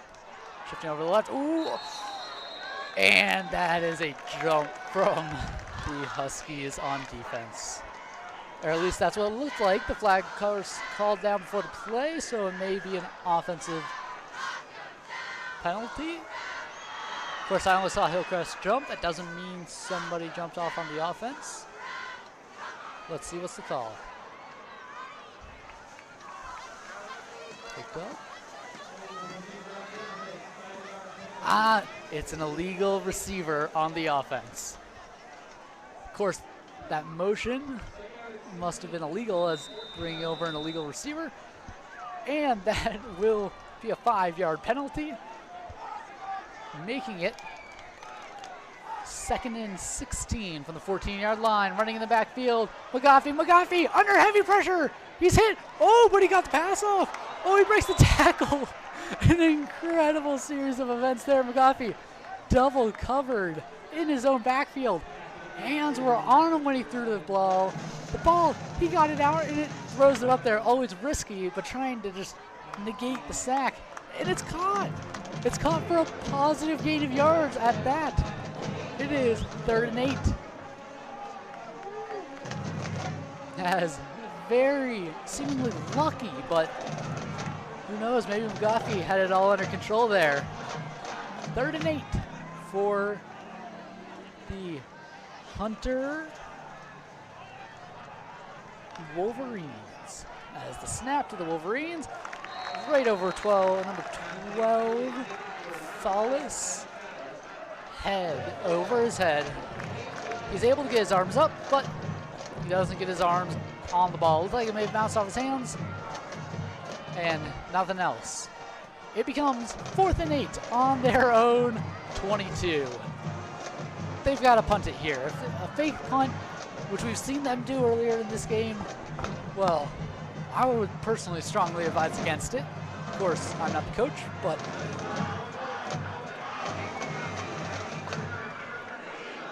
Hunter will punt it.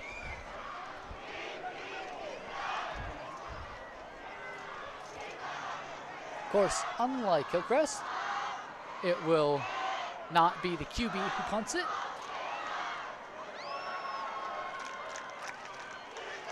And they will actually punt it. It's going to go back. They're going to let it drop. It's going to bounce around a bit. Goes out between the 40 and 41 yard line.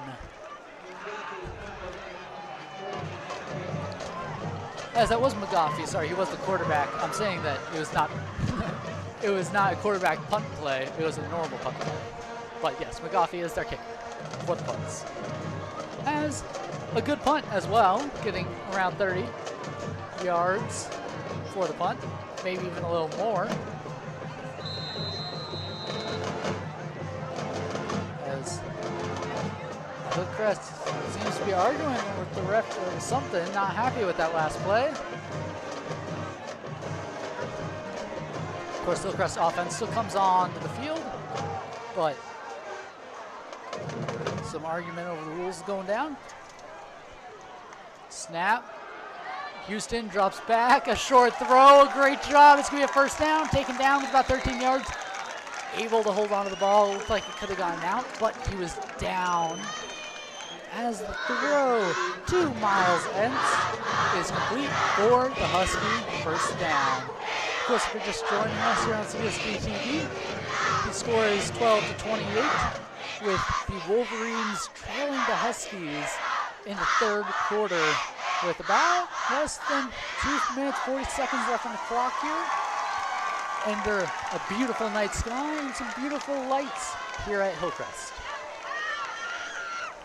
The snap, it's going to be a short throw there, and he gets caught. It looks like it's going to be a loss of 3 about from Max Cannon. Max Cannon has been good at getting out of those tackles, but that one, it looked like he was a bit set up for failure.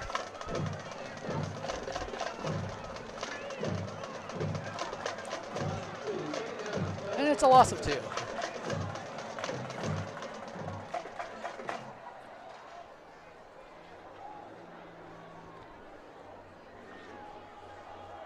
Lining up for the snap is Hillcrest. Of course, 2nd and 11, and it's counted as a loss of 1, sorry. Oh, almost jumping off is the defense, but they get back on sides just in time. Hillcrest taking time with the snap. Of course, they have more of it. Gets the snap off, the short throw. Oh, dropped. Such a good pass there to Grady Court, but it slides out of his hands. Maybe it was a bit low, but just unable to hold on to it, as it will become 3rd and 11. As no points yet scored here in the second half. You've seen 2 punts. And 3rd and 11 for the Hillcrest Huskies.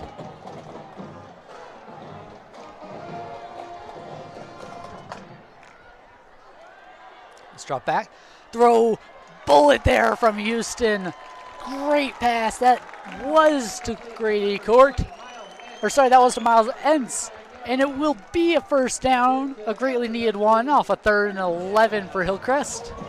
They're able to make the conversion. First down at the Wolverines 35.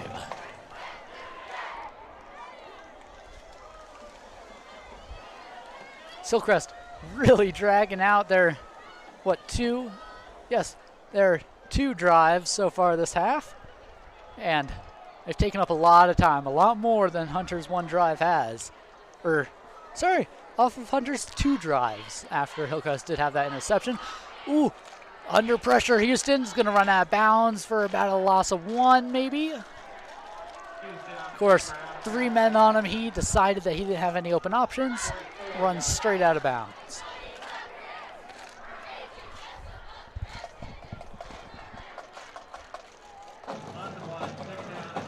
Yes, a loss of 1. 2nd and 11.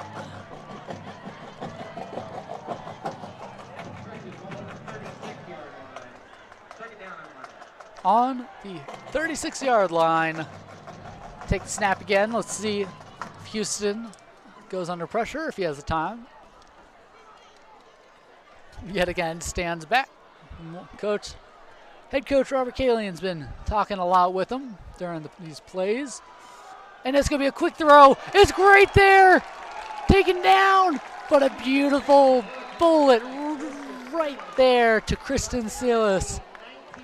Great job taking to the 19-yard line. A bullet pass there from Houston. Took the snap. Immediately Silas was open. Split between two men. Was able to get his hands on the ball. Pull it in. Ran with it. Shook off a bit of that first tackle, but it was clearly off balance when he hit the second. Taken down at the 19. It will be a first down for Hillcrest.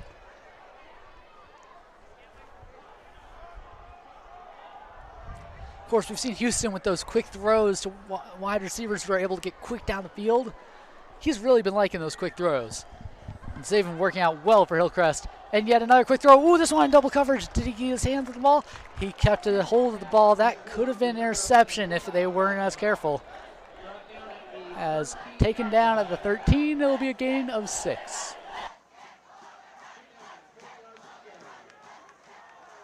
As the Hillcrest student section absolutely elated at those last few plays. And a timeout is called.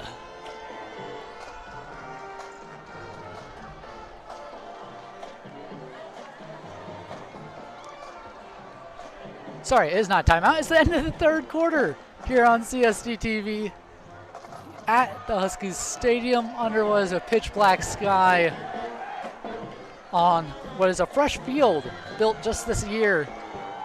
Of course, Hillcrest will stay at the same place, but if you're just joining us, Hillcrest leads 28-12 at the end of the third quarter. Nothing really happened there. No points scored. Just a lot of punting and a Hillcrest interception. Now, let's see if the fourth quarter, there's plenty of time for a comeback here from Hunter.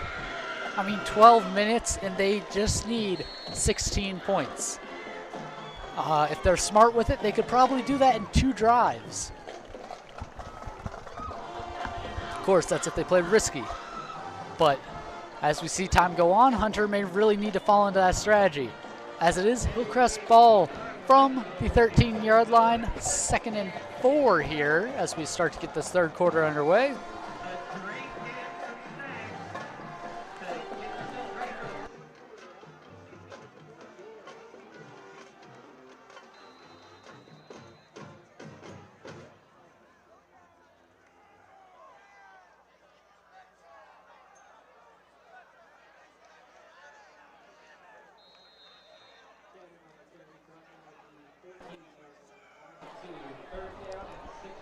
As it is a short carry there, brought down about a yard behind the line of scrimmage, 3rd and 5.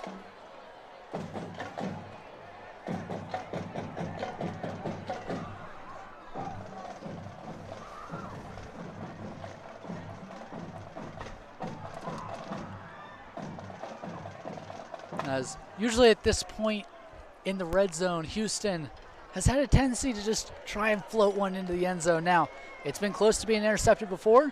A lot of them have been caught. And I wouldn't be too surprised if we see that here. And yes, we see it here. It goes back, oh, but it's off of the hands of the wide receiver. As he gets up, he is okay. Intended for Grady Court. Nope, Court is injured. This is not good for Hillcrest. As Grady Court is down, it looks like something with his legs. Teammates are helping stretch those legs out. Of course, a cramp could always be bad, but he has been a great player for Hillcrest. It would not be good if they lose him here.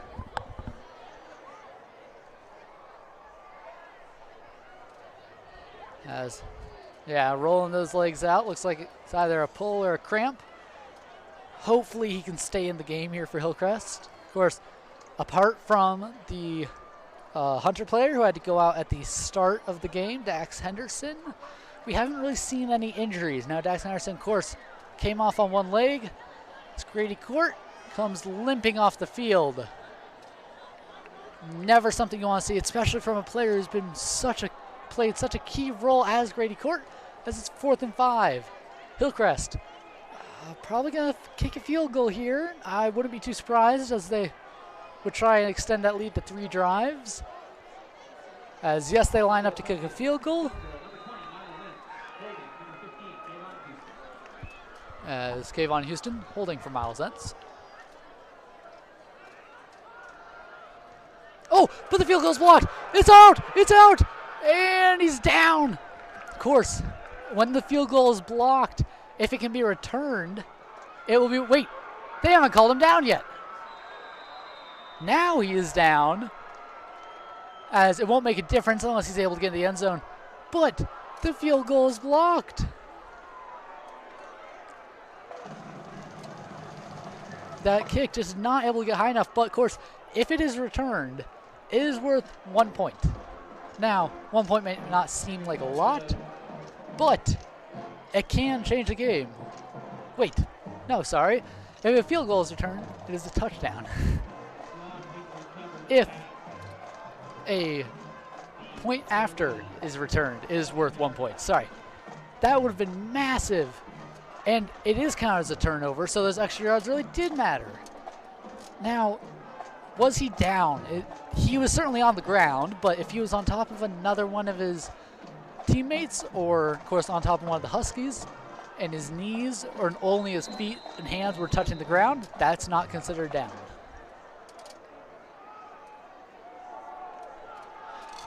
And pancake, but taken down at around the 45. A great short little drive there. Great carry, as that was yet again Anderson. Now, Hunter, the Wolverines here need to make points, preferably a touchdown.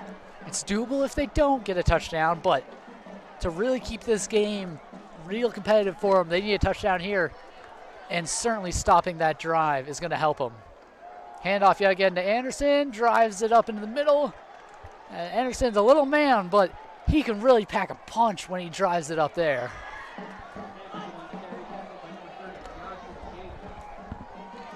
As it will be a first down.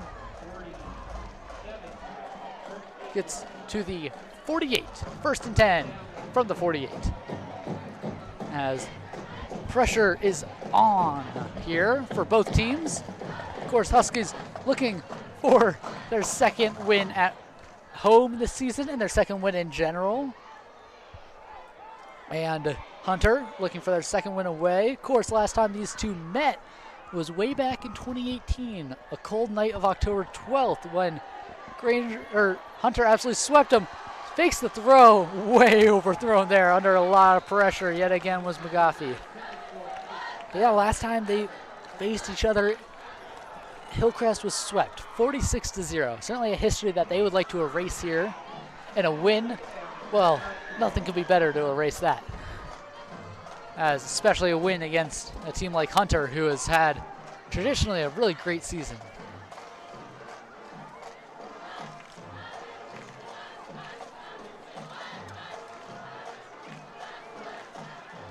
As for the 2nd and 10 play is Hunter.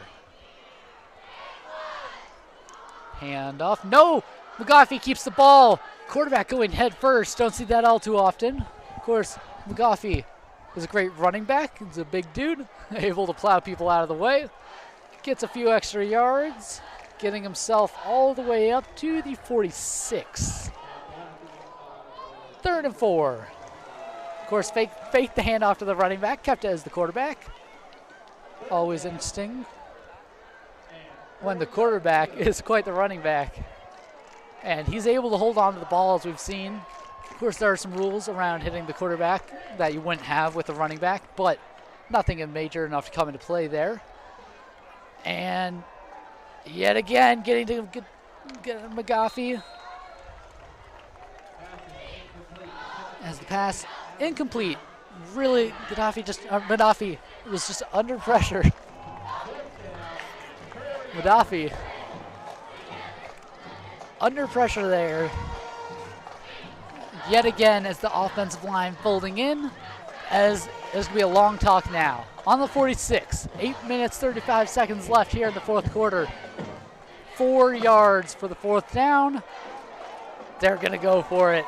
This is what we like to see. The pressure is on both teams. 4 yards for the conversion. The handoff to Anderson. No, it's fake. Good up, McGoffey. McGoffey got run with it. Finds his way through. Gets the first down. He's going to go for more. More, he says. It goes to the 28.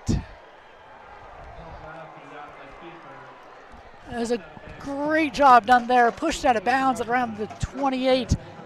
A huge run there from Gaddafi. As absolutely great job there.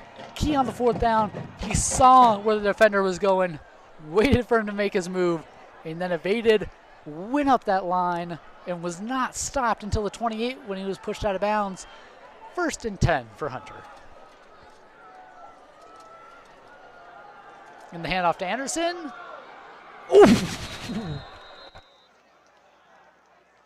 A huge hit there. Legs swept out from under him. A great run, followed by a great stop. Hey, Robbie, give me a thumbs up if you're all good.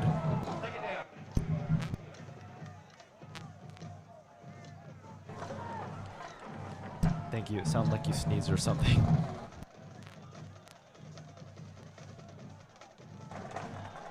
That's at the 20-yard line here. Hunter, 2nd and 2. Takes the snap. The pitch there to Anderson. Anderson following, gets back ahead of the line, taken, pushed out of bounds. Is it enough? Time stops. He was out of bounds.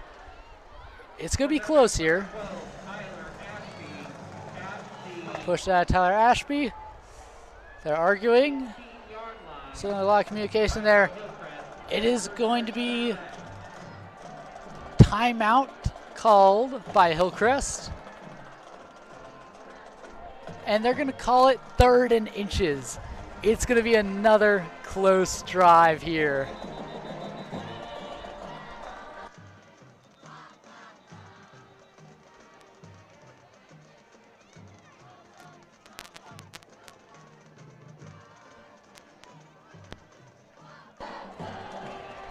As 3rd and inches here. If you're just joining us on CSDtv, Hillcrest leads at their own stadium 28-12. As a great game we've had so far. No scoring here in this fourth quarter, but Hunter certainly getting close after blocking Hillcrest's field goal attempt.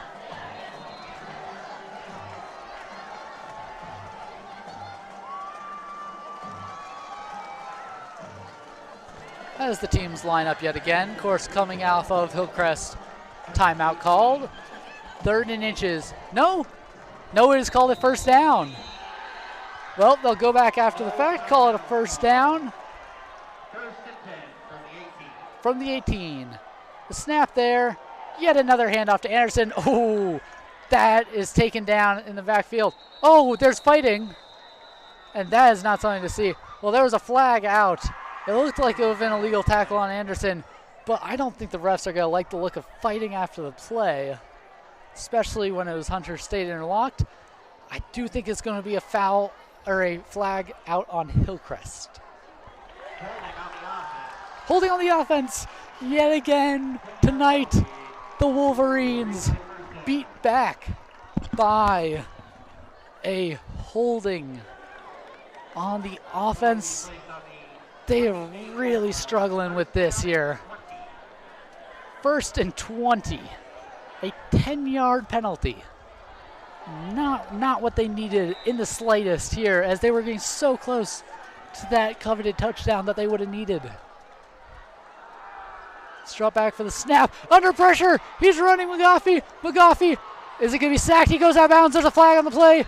As he runs straight out of bounds. Got some yard back, actually. Did the Gaddafi. McGoffey, sorry. As McGoffey, good there. As there is a flag. I didn't see what for.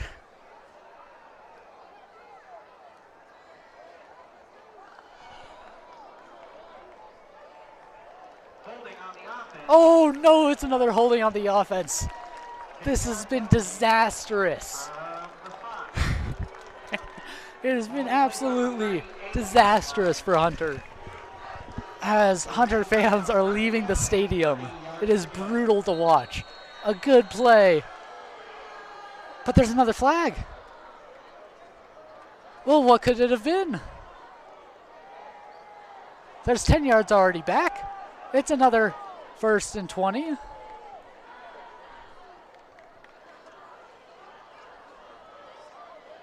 Well, there's a second flag on the play, after the play. Another holding on the offense, always brutal to see. Hunter walking further back. Personal foul on the Oh, that is awful. And a personal foul on the offense. This is absolutely horrific. That's going to be another 15 on top of the 10. Already on top of the 10 before it. Hunter fans are leaving the stadium. And, oh boy. Absolutely. This is a horror show right here, this drive. Placed down on the 47. It is going to be first. Oh, I can't even count that. 1st and 45. This is awful. Whoa, what a disaster here for Hunter. We went from 1st and 10 to being a completed 1st and 10 to being just holding after, and then a personal foul. But a deep throw, not there. Diving for it. Intended for 14. There, it was intended for Haskin, but it's overthrown yet again. We've seen a lot of overthrown passes tonight from both sides, but really need to see Hunter here step up their game, especially with these flags, as they still have time to make a comeback, but with every flag they get, it seems a little bit less likely. Of course, 6 minutes, 45 seconds, so much time you can do with it, but let's see what they can actually do. As they can do a short throw, stiff arm, blocks out, gets out of the tackle, goes out of bounds. Great job done there by Follis. Still, it's going to be a 3rd and 20 some odd yards to go.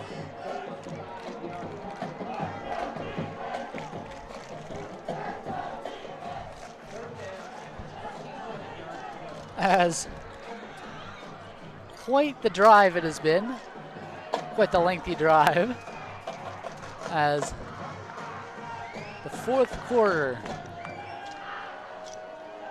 Of course, it is sink or swim here for Hunter. They need this. It is 3rd and 27. Fakes the short throw. Oh, he finds a man open, McGoffey. He goes deep. It's going to be a 1st down. He's tossed out of bounds. What a play. That is exactly what they needed. Hunter goes wild for it. What a throw. He faked the short throw and then found a wide open man going right up Hunter's sideline. And the Wolverines able to turn what was a 1st and 45 into a 1st and goal. Of course, from the 3-yard line, they need this. Oh, but McGoffey, hands on him in the backfield, but he gets out of the tackle, gets in there. It's going to be a touchdown. Is it? It certainly looks like a touchdown, but his knee may have gone down.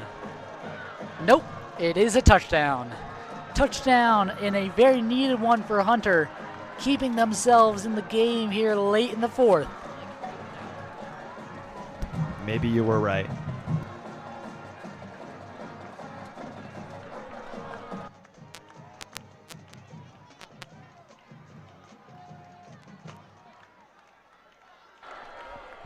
Of course, going for 2, they have to. Gonna run it up the middle. It's not gonna, ooh, barely gets there, diving over the line. 6 minutes, 25 seconds on the clock. Hunter is gonna be close here. What a night to be under the lights here at Hillcrest. You're watching CSDtv. Don't go anywhere. It is one score that separates these two teams. Hunter trails Hillcrest at home 20-28. Hillcrest will get the ball. What can they do with it? Can they score? They need any sort of point here to make that lead larger with, of course, almost half the quarter still left on the clock.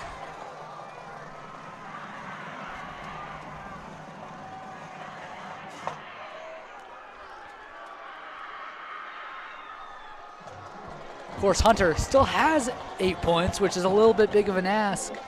Can be done in one drive, as long as they can do it right here. Now, it's still a bit early for an onside kick, at least in my opinion, but you never know. They could be getting desperate. Their running game's been taking them a long time to get down the field. An onside kick, whilst unlikely, certainly believable. Not lined up for it, so looks like they will be hitting a normal kick. Trying to send this one pretty far back. I would not be surprised if there's a short return, as this man has had a cannon for a leg so far tonight. But it misfired. No, it's a short. It's an onside kick. Hillcrest ball. Hillcrest ball. Hillcrest ball. Hillcrest has the ball. As it was an onside kick, and a beautifully performed one at that.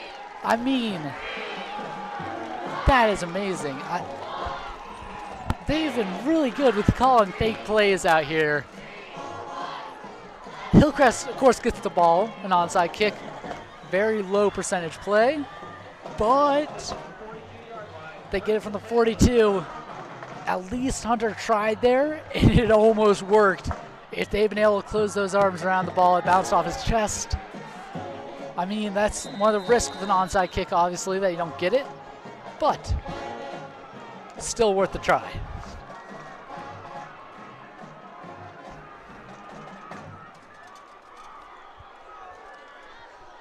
Of course, anything can happen in this game, and it probably will. And the handoff, oof, boy, a big hit there. On number 23, Max Cannon, caught in the backfield. 2nd and 11 from the 41-yard line. Was hit early on, was able to drag it out a bit, but not really able to change that outcome. 2nd and 11 course for the Huskies.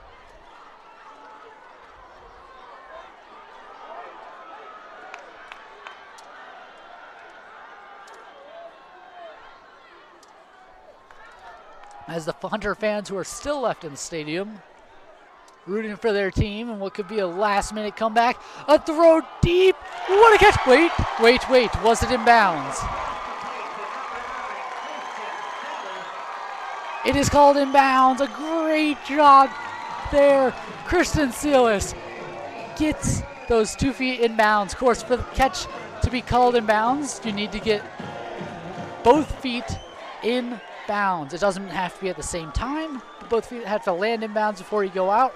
And a great job of doing that there will get the Huskies a first down and down the field on to Wolverine territory.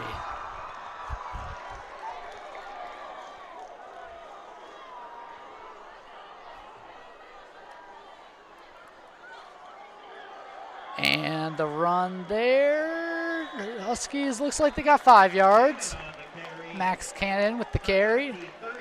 Now, Huskies were in a position similar to this a few weeks ago where it was a very, very close game. I believe they were behind in the 4th quarter in that game, but they lost off of a field goal. It was so close. It came down to the final seconds of the game, but they did lose off the field goal there. So anything can happen. It's happened to Huskies before. There's plenty of time on the snap. They can take their time, run down the clock a bit. Takes a snap, looking for that short throw. No, he goes deep. Overthrown yet again. Again to a double coverage. Risky. Luckily, the second coverage didn't really see the ball. But still an overthrown ball intended for Miles Entz. It will be 3rd and 6.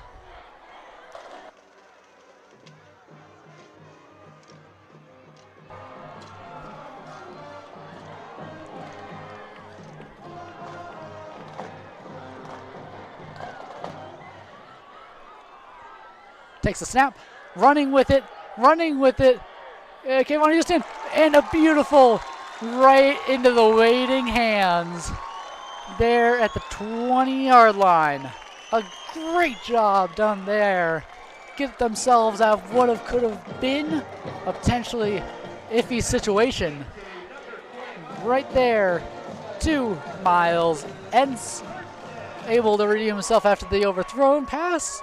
Still gets the first down in that field goal territory, so they can always take the 3 as their easy way out, run down that clock.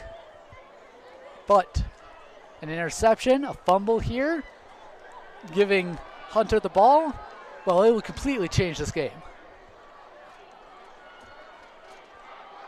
Fakes the run, almost drops it. Kayvon Houston running, he jukes the tackle, gets up there to the 4. Wow! Kayvon Houston almost drops the ball, then runs it, dodges the first tackle, slips out of that second, gets all the way to the 4.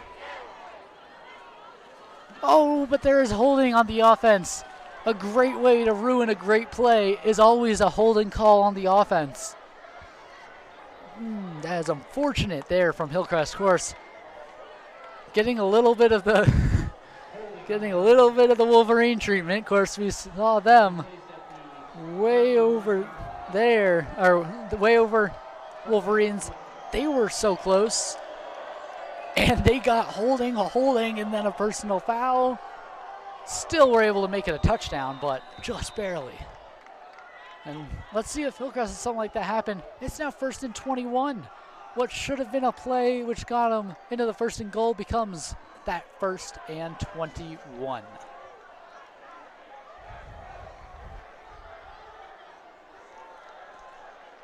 It's going to be close here on CSDtv.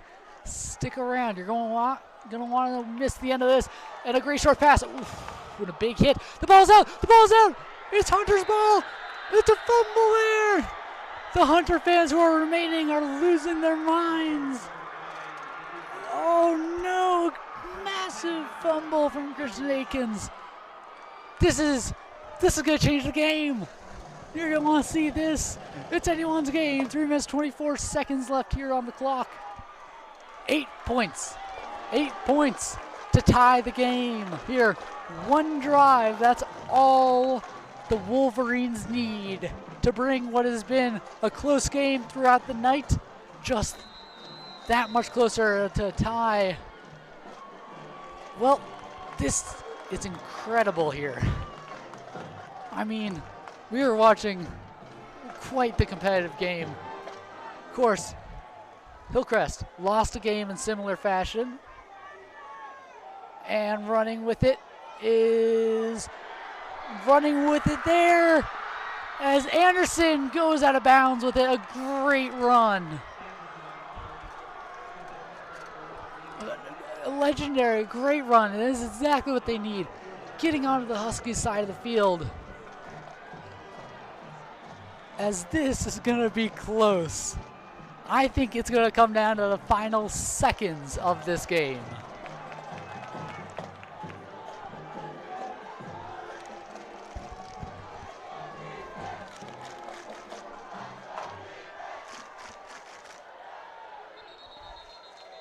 As something's called.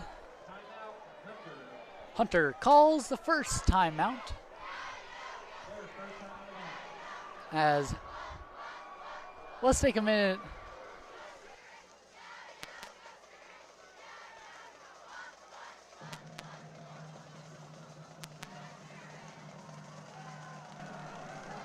as absolute game-changing moment there. The Wolverines able to force a fumble from Hillcrest. Exactly what they needed to not happen on Hillcrest has happened. And now the Wolverines, all that stands between them and tying the game, 42 yards. Of course, that 40 yards and the 2-yard conversion. Now it's going to be close. Really close. I mean, everyone here is on the edge of their seat. Everyone's standing up. This is what we live for here. A Friday night under the lights. Coming to the final minutes of this game. The run there from Anderson, and yet another good run there from Anderson. He's still going. He goes out of bounds yet again, but it's going to be another huge run from him. He's taken out of bounds around the 20-yard line. Of course, it could be a first down, but more importantly, that 20 yards. As Hunter driving the ball in. Hillcrest starting to get nervous here. I mean, so is Hunter. But Hillcrest, for the first real time, we are seeing mistakes here on defense this game, and big ones at that. We are seeing a ton of missed tackles there. Anderson just able to slip through every crack he could. As let's see if they do it again. Of course, they're lined up for it. Hillcrest had the solution to that running, but they don't anymore. And yet again, Anderson going out to the line. And Anderson, a big hit on him. No, he gets in. Oh my God, it's a touchdown. It's a touchdown for Hunter. This is going to be incredible.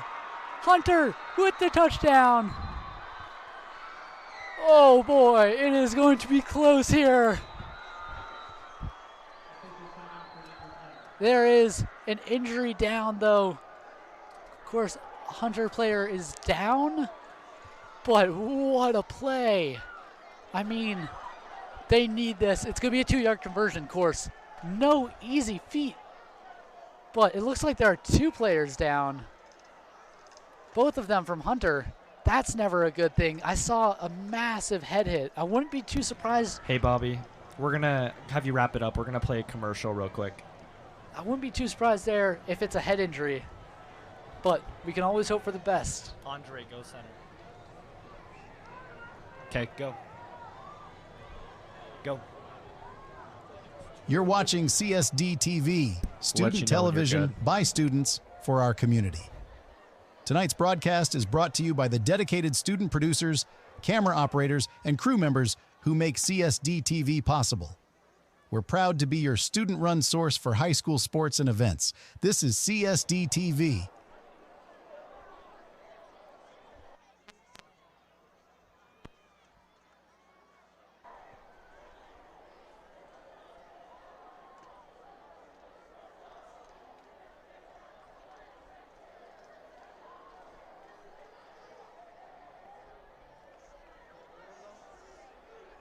Uh-oh.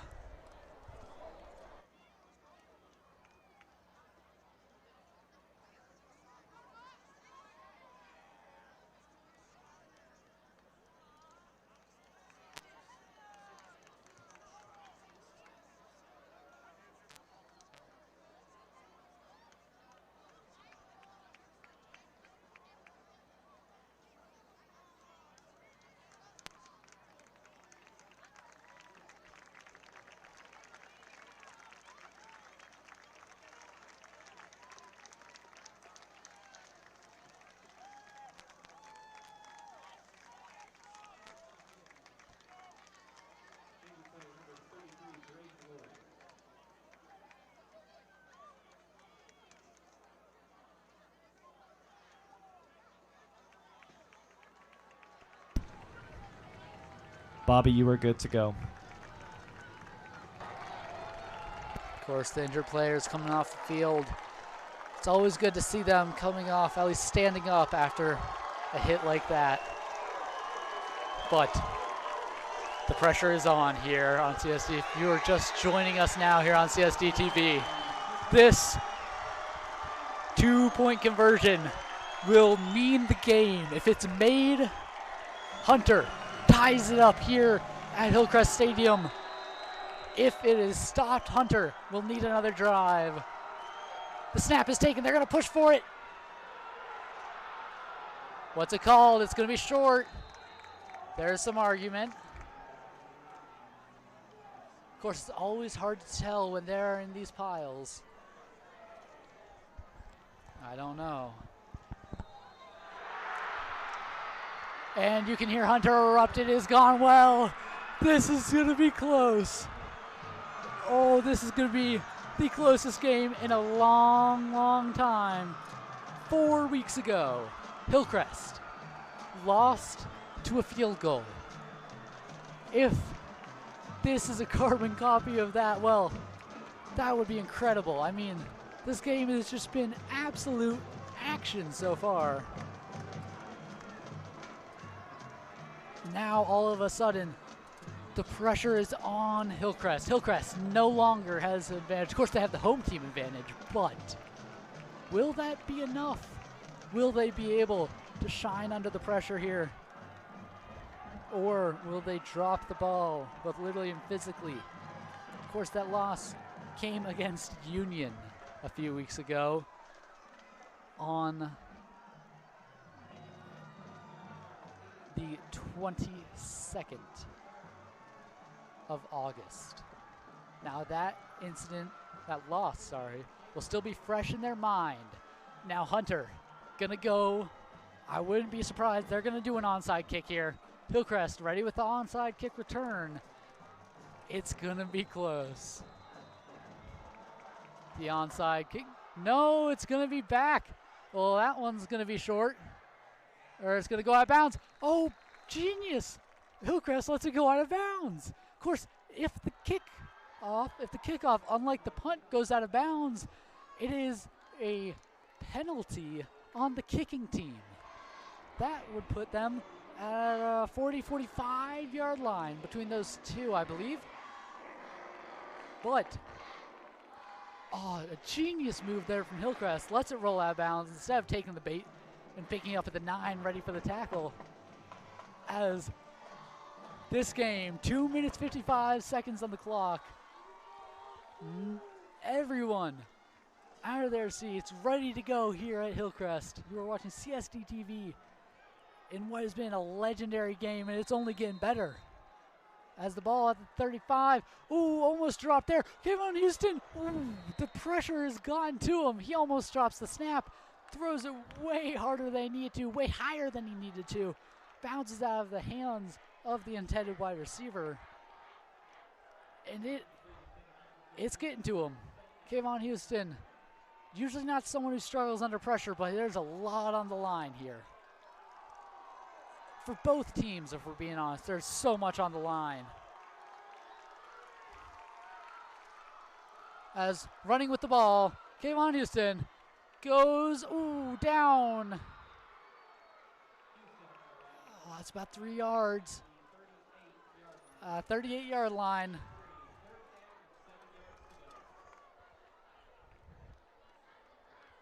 As 3rd and 7, Hillcrest needs to convert this.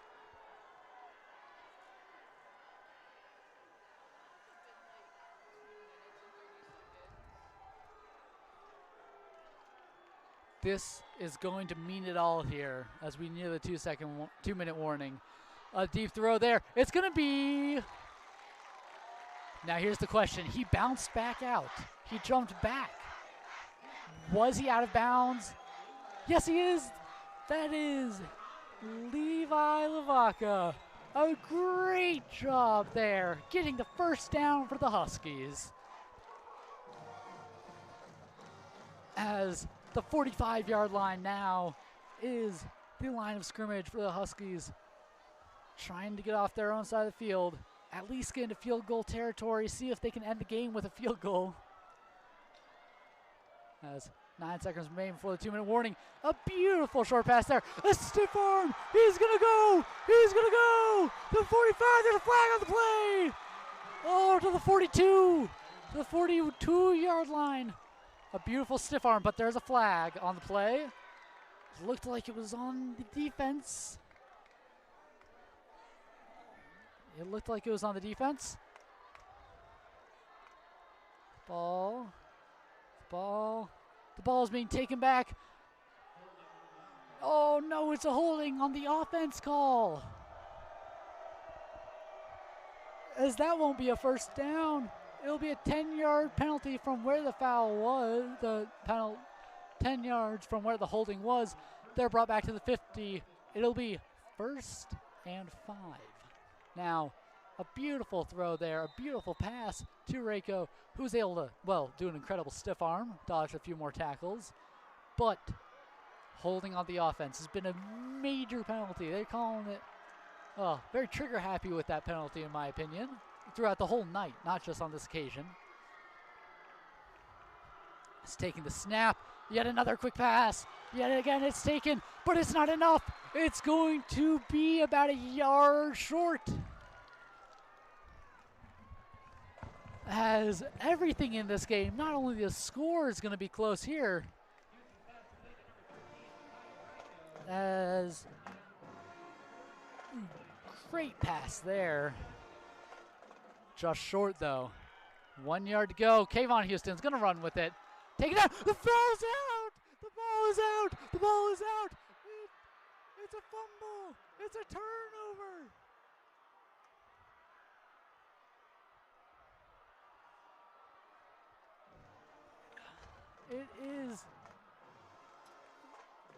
It is Hunter's ball.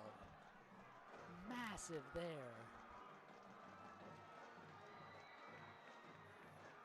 Kayvon Houston decided not to slide, and yet again this game puts the ball down, giving it to Hunter. Now, Hunter has a minute to get into field goal range.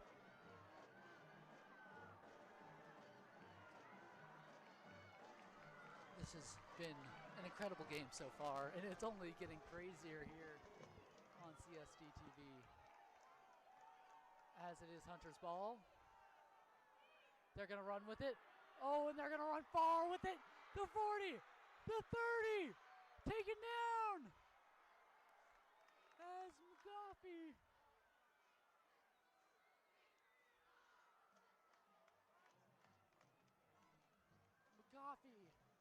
Taking it down far there. It's quite an incredible job.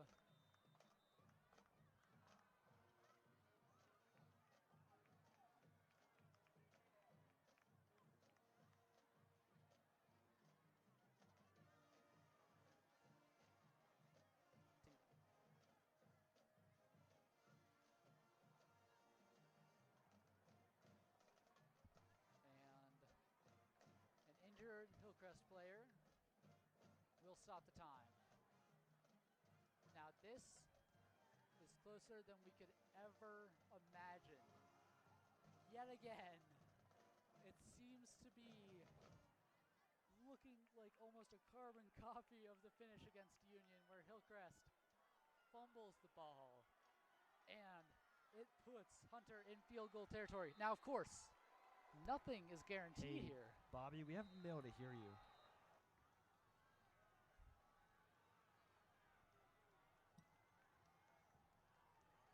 Are you talking? Give me a thumbs up if you were talking. Yeah, he's talking. And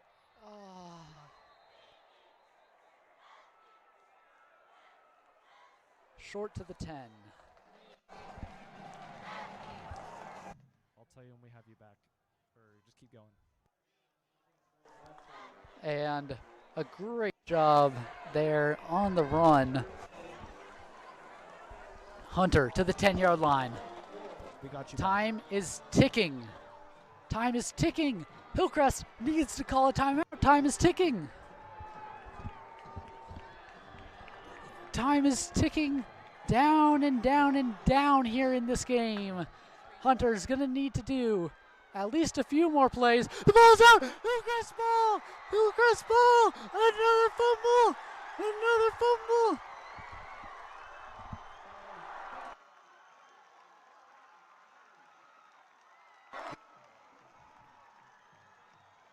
Hillcrest gets the ball back. This is huge. The pressure has gone to both teams now.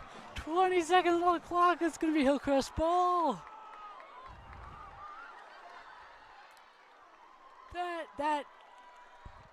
That is going to change the game.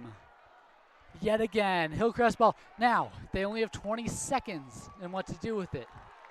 But in the words of Jaden Daniels, 6 seconds is more than enough. And well, let's see what they can do with 20.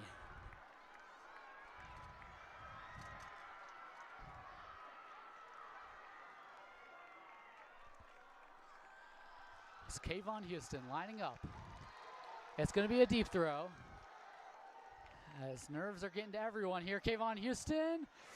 The throw, nope, no good. It's out of bounds. As it's going to be close here. It's going to be mighty close. Incomplete pass. Someone is hurt. It is a injured Husky.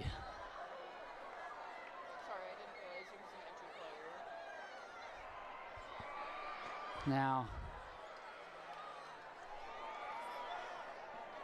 28 to 28, 17 seconds left here at Hillcrest.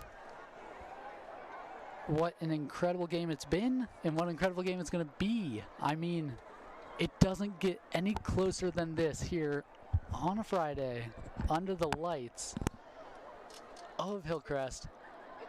The atmosphere here is glowing. Everyone staying here. Everyone's staying here, ready to watch the end of this game. I mean, it's tied. There's 17 seconds left. Both teams have fumbled in the last, 10, 15 seconds? I mean, it doesn't get much crazier than this. This has got to be the closest game I have ever seen as an announcer for the Huskies here. And right now it could still be anyone's game. All Hillcrest needs, of course, as Jaden Daniels said, is 6 seconds. Of course, referencing that famous NFL play from last season where the Hail Mary was caught in the end zone. And, I mean, personally, I hope that we see something like this from Hillcrest. But, I mean, any sort of points scored here would be massive. Massive for either team. I mean, the odds, basically the next point wins, especially with 17 seconds left on the clock. If someone is able to score, that will be the game winner. As it looks like the injured players coming off the field. Teams are coming back out. You're clear.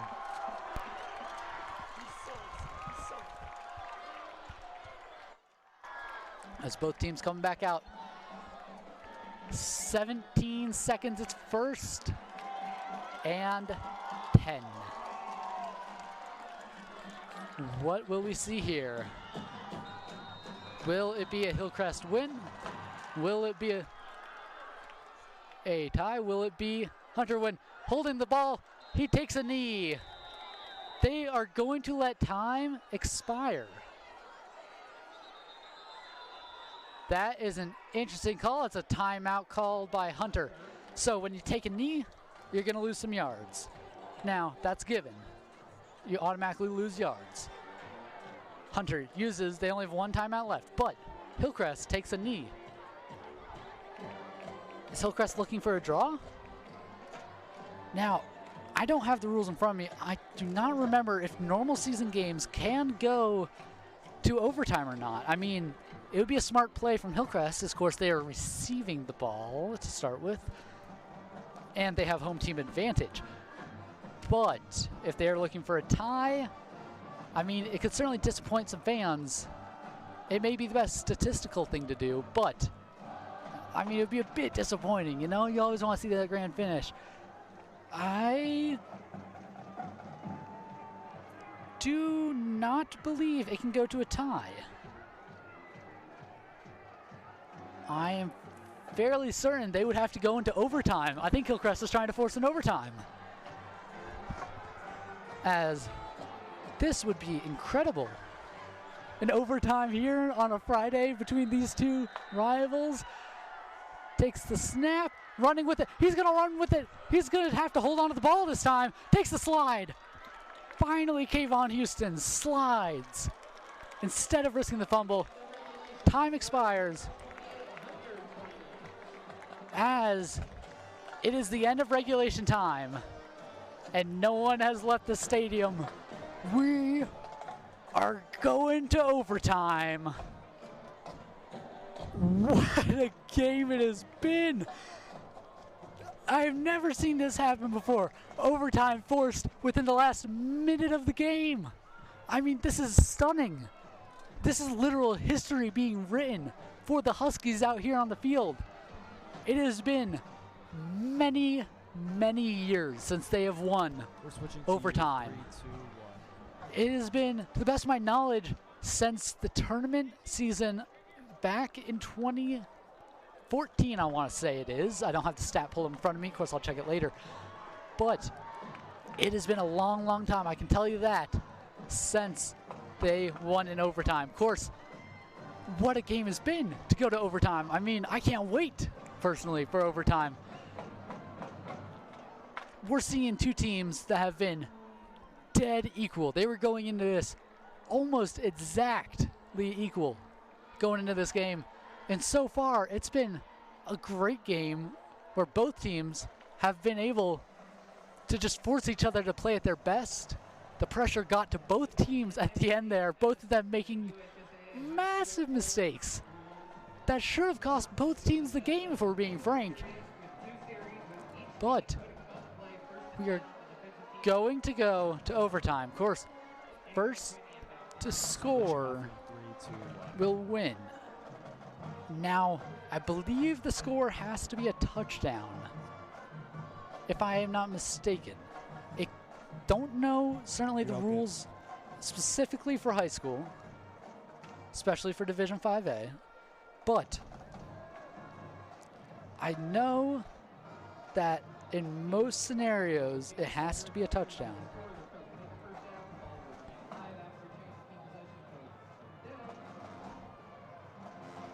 Stick around, folks. This is going to be possibly the greatest end to a game. You can see Robert Kaling there, the head coach of Hillcrest, hyping up his men for what could be one of the most incredible finishes to a high school football game this entire season. Maybe not even just for the Huskies or either of these teams. I would go out and say that this could be one of the most competitive games so far in this entire division. I mean, at the very least in their class, it is, or at least in their region, it has most definitely been one of the most competitive games in this region. This is one of the first games to go to overtime here in this region. And without a doubt, it is one of the most exciting games so far. I mean, this is pure athleticism being shown out here. Winner takes all. I mean, the pressure's got to be huge, but these are the moments that we live for out here. The football players out here, you know, they thrive when they come under the lights. It's overtime, the pressure's on. Every moment matters. I mean, it doesn't get any better than this.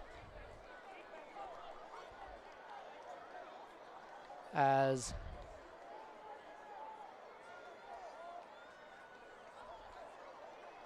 they're deciding who will receive. Of course, when it is overtime, you want to receive, period.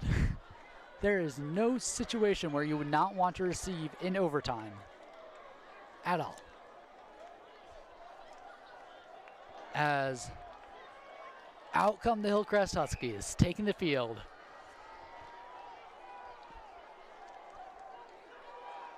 This will be history in the making.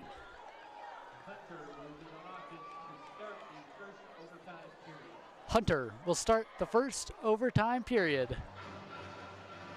with the ball on the 25.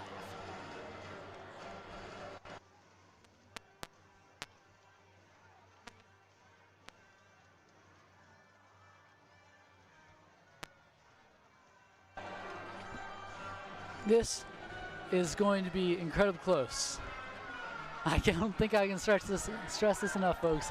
It has been a long time since something like this has happened to Hillcrest, even really to either of these teams. as this is a far cry from the Hillcrest that lost in 2018. Hillcrest, the crowd is ready. Hunter coming off the back of a huge fumble. Fumble that looks like it may cost them the game potentially. Of course, it's brought him to a tie. A handoff. He's going to run with it. It is going to be a good run from McGoffey there. Gets it to the 15. That's going to be a 1st and 10.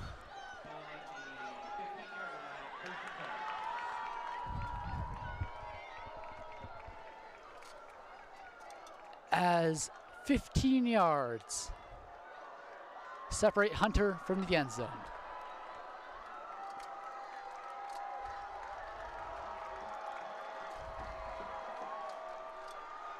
As Hunter runs with it, it's Anderson running, it's good!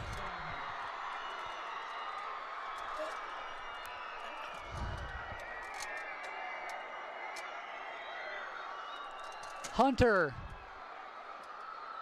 will run it into the end zone here in overtime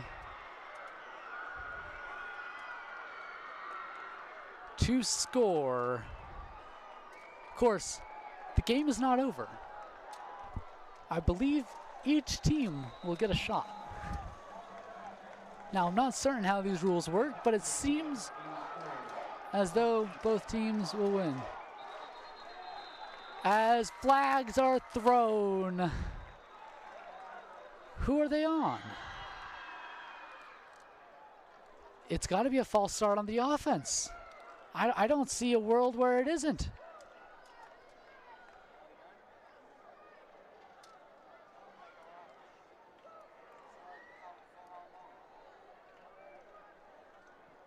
I mean,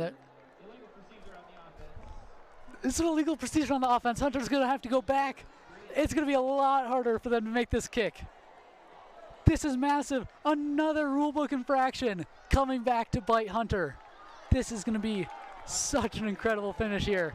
Now, it's only a few more yards, but that can mean the game.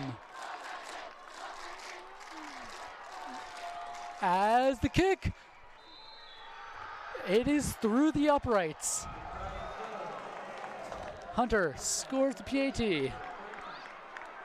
Hillcrest trails at home in overtime here on CSDtv, 35-28, but they have a chance here. They will be receiving the ball.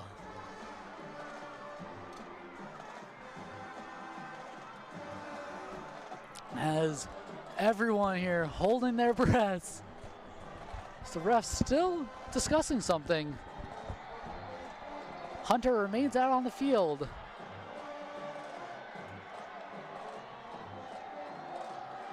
What's the call?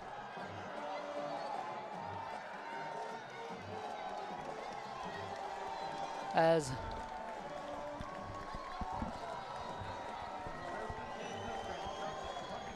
Hillcrest will get the ball going the same direction course, so the wind is fair, even though the wind doesn't really come into play tonight. It will be 25 yards between Hillcrest and the end zone. Can Kayvon Houston do it? It's a short pass. It's going to go good. And jumping over the top of the wide receiver there. It will be 4 yards gained by Tyler Ashby. 2nd and 7, 3 yards gained.